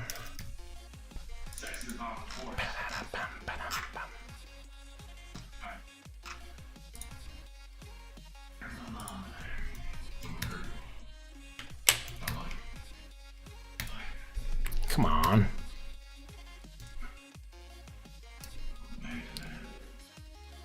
So the session sharing works. And actually the only thing I currently spot, which is not okay, is like this little freaking thingy. It should look like this arrow. So the session sharing should be working. Yeah, it is. So that's cool.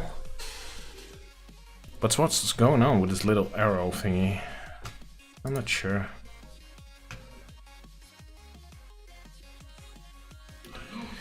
Pum, pum, pum, pum, pum, pum, pum, pum.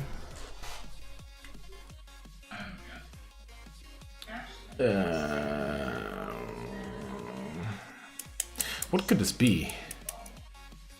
UTF-8?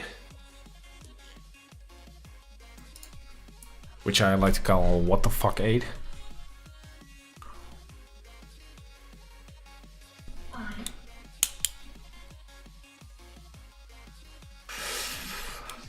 Let's see, what does the export say? It's like strange, right? This is like Xterm emulation, character set is UTF-8. It's already in there. 265 color. Should be sufficient. It could also be my terminal, since I run like a different taste. I run like a special font in different settings. Maybe that's the issue. Let me see. No, not iTerm. Let me get just like terminal.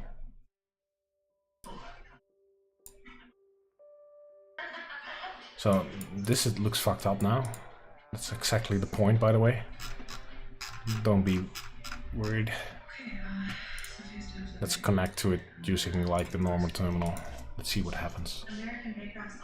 Permission denied. Yeah, because why again? Because I don't have my keys set up in this freaking environment. Let me let's go into Bash. Now let's set like username password authentication on here, just to make things easier. Let's use Frank, which is my name, my account name, and let's use test. Disable SFTP.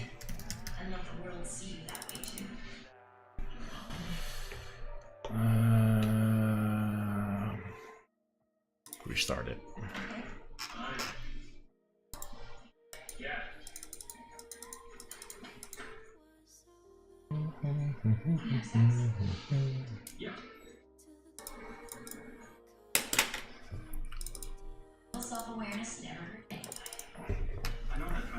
So it's running.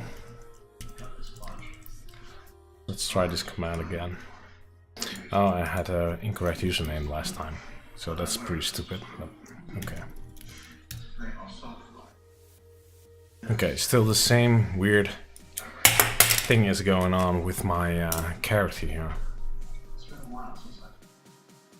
Is it blocking though?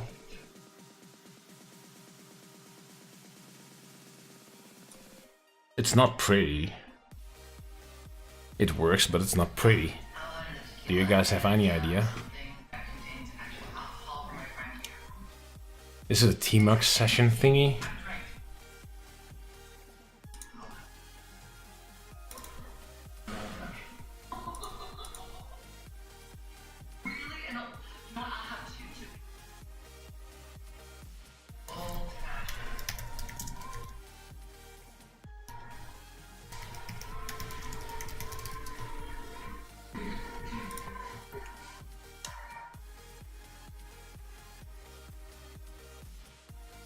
Start Tmux with a menu flag.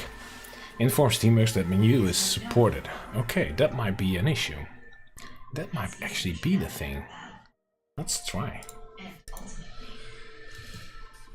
Yeah, this looks now pretty weird. Let's terminate this one. So, the thing that actually takes care of starting the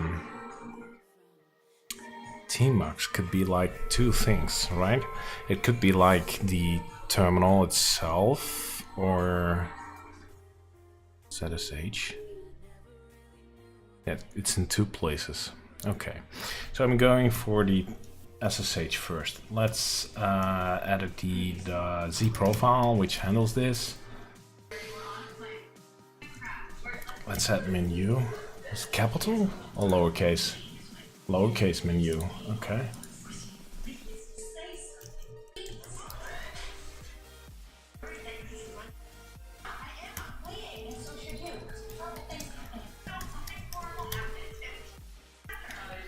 Now let's close this one up.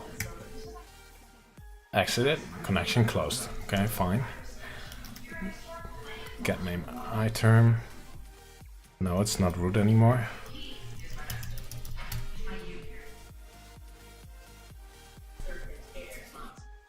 Let's see. This is getting weird. And an option menu -u. So -u is incorrect, and what I currently did is destroying the whole thing. Oh no, this one works. Okay. Tmux min help. -u is supported, right? It's in here. And an option u.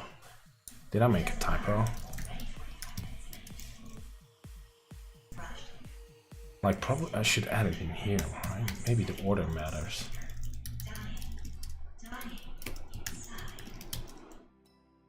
Maybe that's the issue. Let me see. Yeah. Fixed it. There it is. Nice. So we need to go in here and change how TTYD starts the terminal.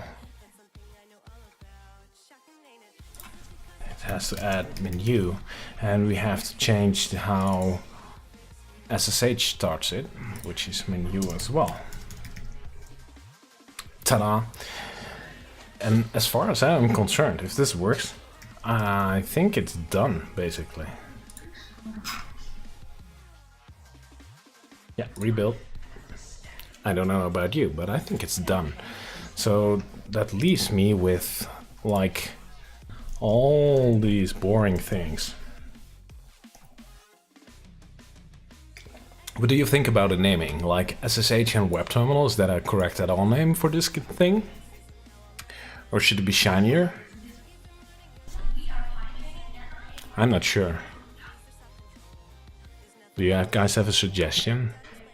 Like SSH and web terminal, or like SSH and web, or SSH and terminal, but terminal can be like two things, so I think terminal is probably the wrong name.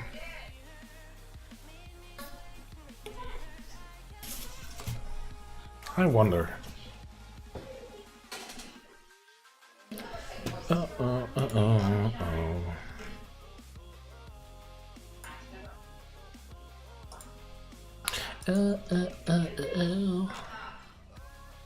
Oh, it has been rebuilt already. That's quick.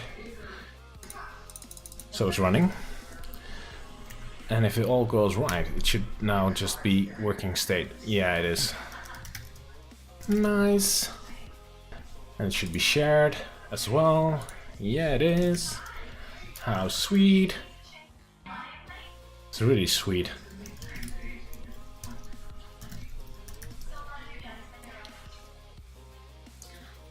Something like WebTerm. WebTerm XJ5. Welcome to the channel, mate, by the way.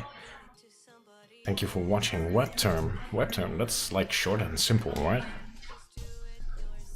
I kind of like it. Is there something like WebTerm? WebTerm.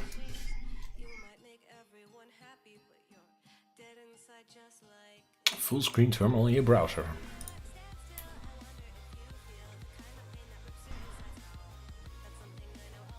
Wow, this looks like almost the same thing.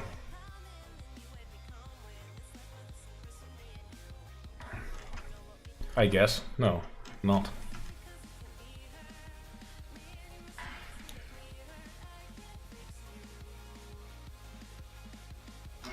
Okay.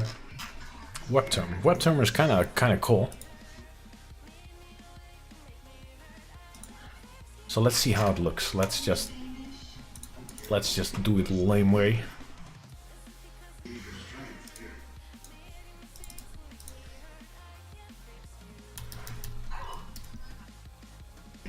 I don't know, man. Looks weird.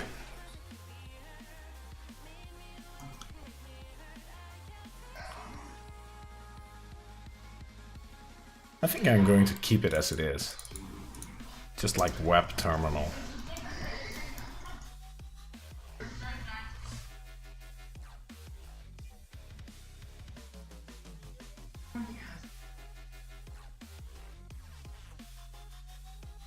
Yeah, I'm going to leave it as it is.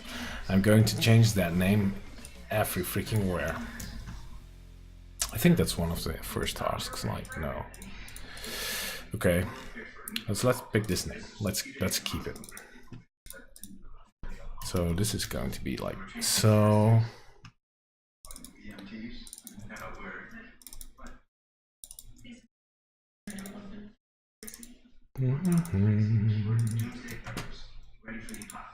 Hey, oh, music. Let the games.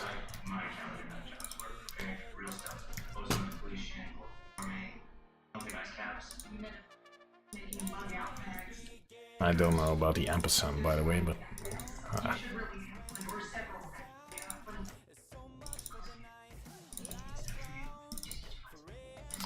and I should probably commit it in a sec, since if I push it out to the branch I've created for this, all kinds of checks will start.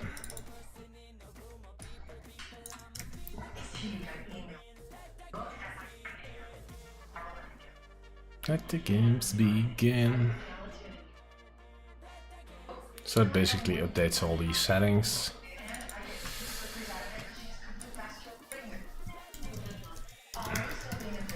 Title of the README, of course.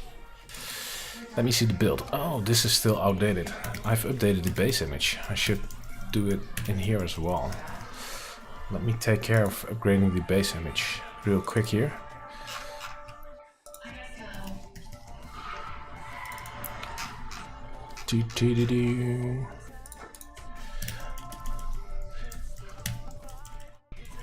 A minor release of the base image, since the base image actually contained a vulnerability in curl, which was publicly announced, so put out a new base image. That fixes that. Okay, I think it's in here as well. Yep.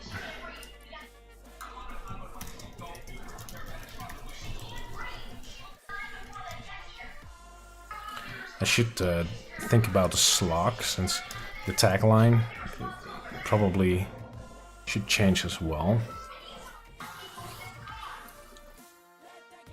I'm not going to change the repo name, I'll just leave it as SSH. I think that's perfectly fine.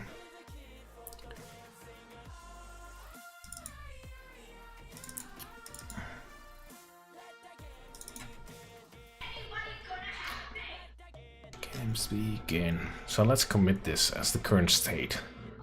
Like we did like everything, right? We renamed the stuff, we still need to update the taglines, we need to rewrite the README and the icons. So I updated the add-on name in the code base. Still need to update the tagline. The Docker file labels, configuration files. Yeah. I'm going to make a commit for this. Let's commit this. I think a lot has changed. I think there's a lot in here. Let's see. Let's split up the commits a little.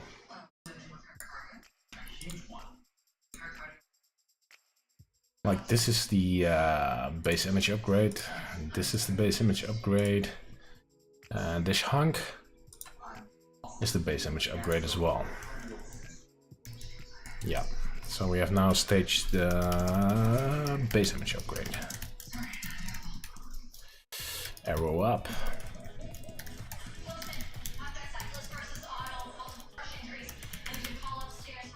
So this commits the base image.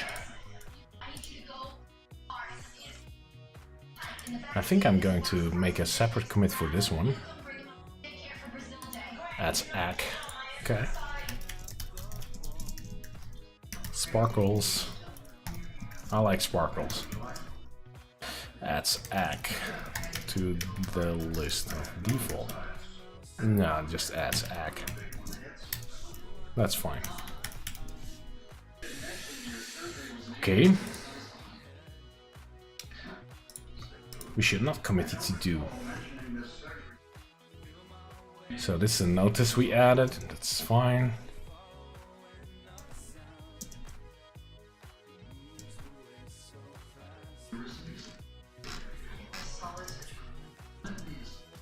Yep.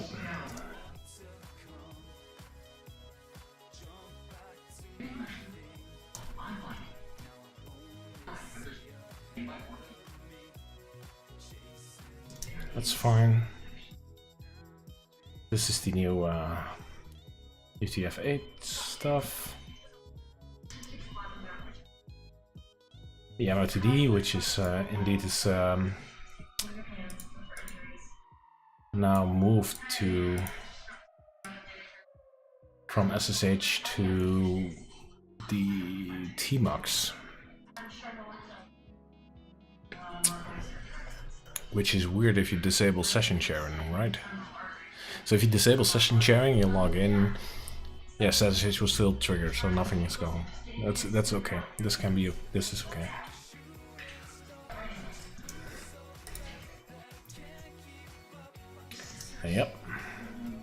Yep. The new configuration absolutely must go in. And the README updates I will do later on.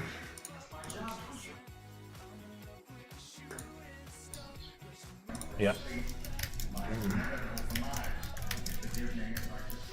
Tractor. Hammer. Rewrites. Add on to merge. Add on to include both SSH and web terminal.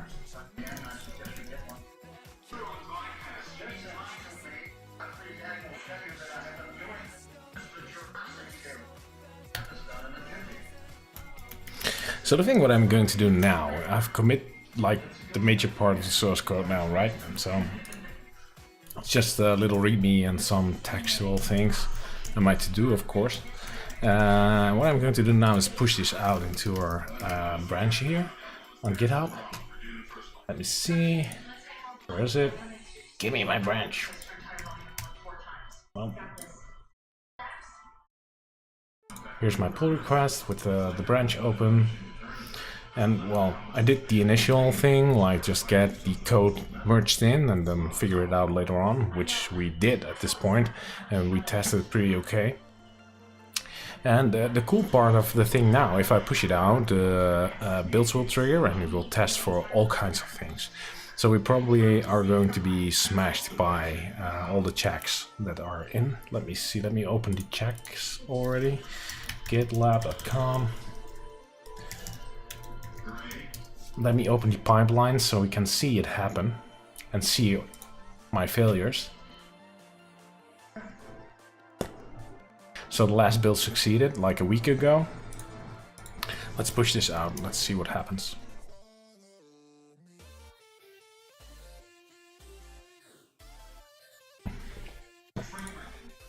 Here it is.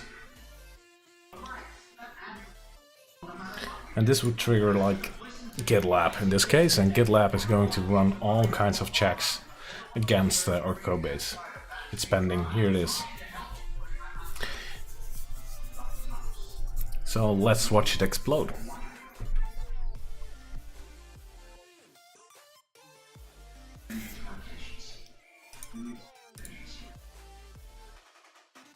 Well, HaloLint is happy.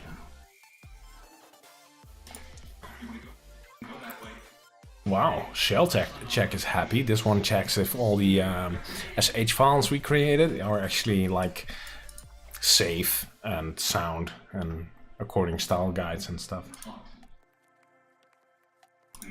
That's not too bad. Those two are the most scary ones. Oh, it passed, by the way. Cool. So all the linting checks are passed. So that's cool. So now actually starts the builds for each of the architectures we support, which are currently 4 different ones. And as soon as this passes, I'm pretty happy. I'm happy. That leaves me with screenshotting, documentation, and all those kind of things. And I'm thinking about just merging this branch in and then change the documentation. So not changing the documentation in this branch. The reason for this is that as soon as I merge it into master, it will become available on the Edge repository, which allows me to test it on other devices as well, like HasOS, for example.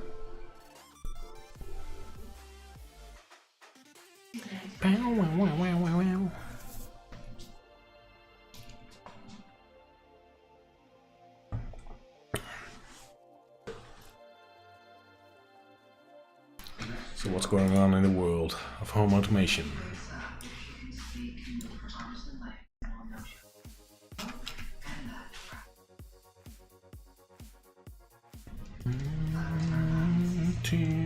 Oh, look at the background. This thing is succeeded. The build has succeeded? No, it's starting the build. Okay.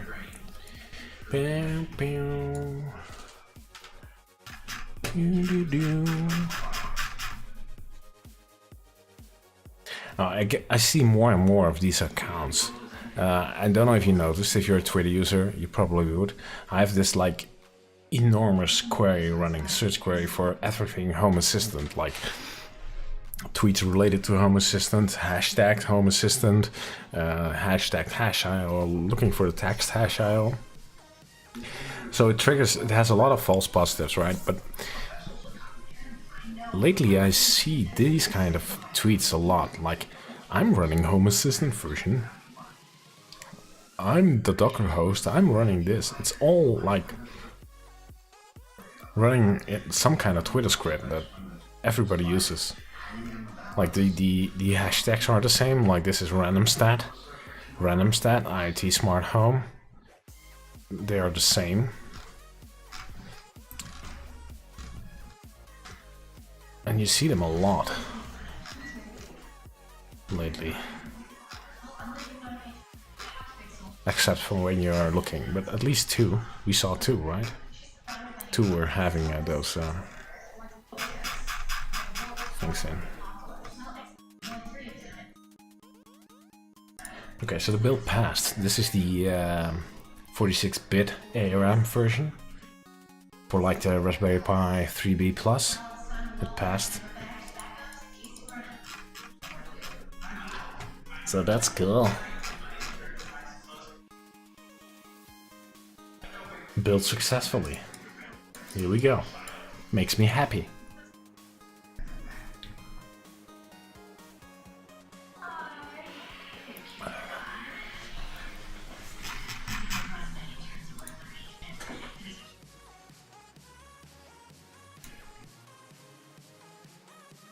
So the the AMD builds and the i386 build is already passed. That's okay, that's cool. And the thing that probably takes the longest is the ARM HF build, the 32-bit ARM version. Oh, it has already been built as well. Okay, so it's faster than I thought. 4 minutes, maybe 5. That's pretty okay. That's decent.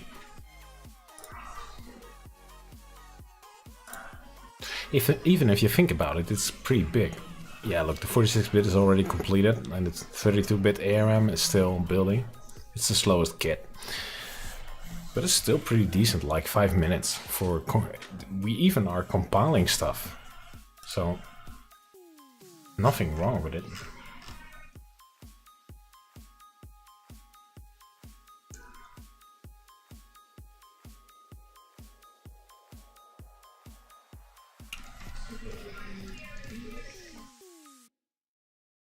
Yeah. What do you think? Should I merge? As soon as this passes, of course. It would make it available for you guys if you wanted to.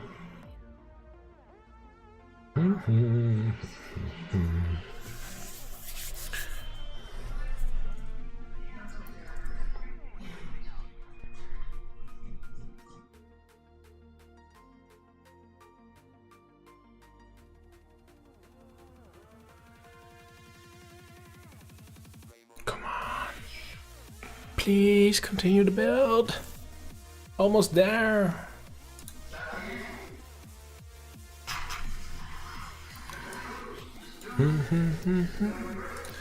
Let me see Discord. What's going on in here?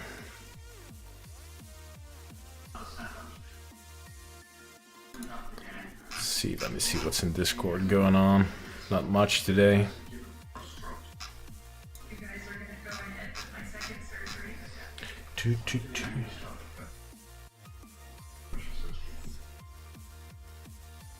In general, like Saturday and Sunday, somehow I expect it to be like the most like busiest days on the Home Assistant ecosystem, I guess, like in Discord and on the community. And somehow, like Saturday, Sunday, I'm like the most quiet days of the week. So this succeeded, that's okay. We will now go into testing the actual result by scanning it. And this is a vulnerability scanning. So if something comes out of this one, then I don't know. Fix it, I guess.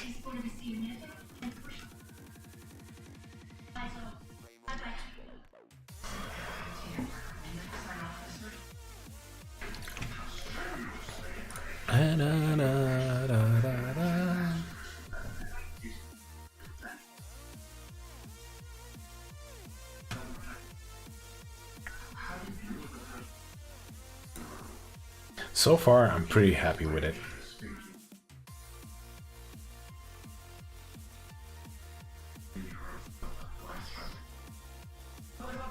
What do you guys think? It's okay? Meanwhile, I could just start like rewriting stuff, right? Like documentation. I could wait for this for ages. Let me open the pipeline. Oh, it's almost done. Okay. Okay. So this has been done. This has been done.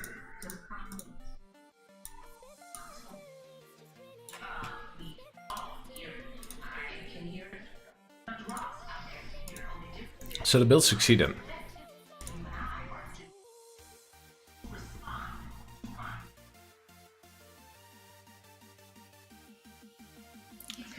So I'm now in a like state where I think, should I merge? Shall I merge? That's a better question. Shall I merge it and then later fix the documentation like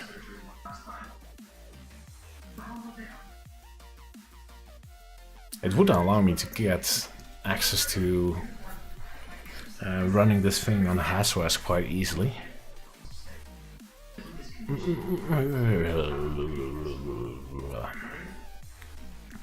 Yeah, I'm going to do it. Like the idea of this branch was like getting things to work and have a way to opt out of it. In case this was like not working at all, I could just throw away the branch and nothing happened. But since it actually works, I'm pretty happy with it as well. I guess we could just merge it in. And it would be like no way back at that point, right? Unless we're going to do like major reverting. Yeah, let's do it.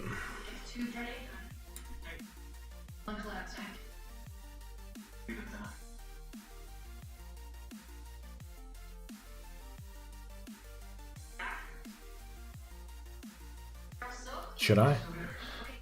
I hate merging. I hate it. It's like the scary button. Somehow, I know it's Git. You can always find a way back, but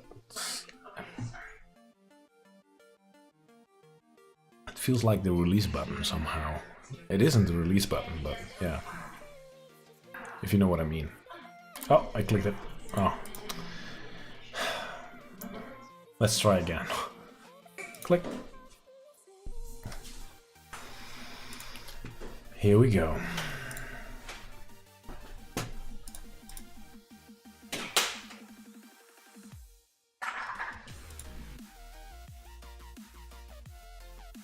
So it's in.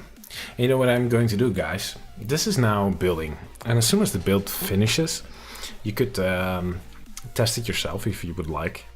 You can add the Edge branch to your hasho install.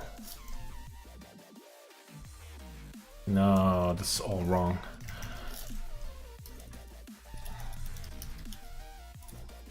I will tweet it, but github.com/hasho.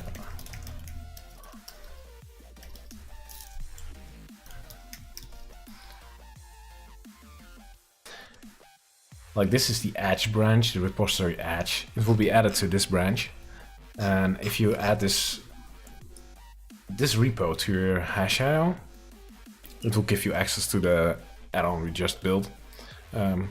Please keep in mind, it is like the development build, so things could go wrong, and documentation is still not up to par. But this is the URL where you can find it. Okay, I think I'm going to leave it at this for tonight. It's like 11:30 already for me. Tomorrow's just another working day. So I'm going to leave this build, like let it go. And I will finish up the documentation tomorrow. Like that's going to be one hell of a boring job. Updating graphics and things. And then I think it's about ready to go. I should run some tests on HasOS as well. So that would be like tomorrow. I'm going to make some notes. I should test on HasOS. I could just simply edit it to the to-do, right? Just add it in here. Let's add it in here. Test on HasOS. That's something I think is required. Yeah, that should be it. So I'm going to leave it at this tonight. I think it was pretty successful. We did like the actual merge and make it a working add-on, and it looks freaking awesome in my humble opinion. I think it's pretty useful to have those two together. We did all the tests, like all configurations options are tested. It looked okay. Found a couple of bugs we fixed. So that was a successful test round, I guess. Yeah, that's about it. I think I'm going to leave it at that for tonight. Thank you for tuning in, by the way, and if you want, hit the follow button below. You will receive a little notification in case I'm going to continue streaming this. I really appreciate you guys, man. Thank you for tuning in. Hope to see you next time, and share the home automation love. Bye-bye.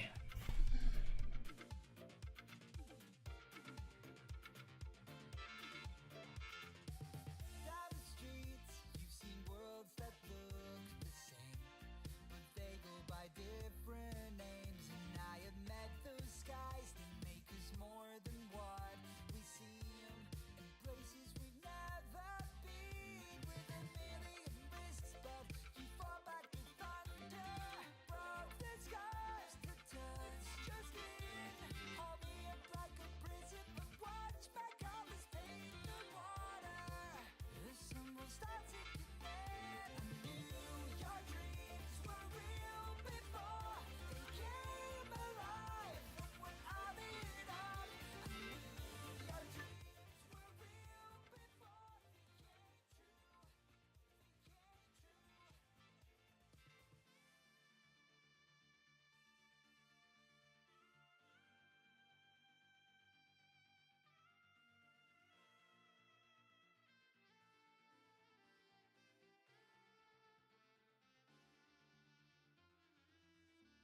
the whole world at our feet, watching seasons change.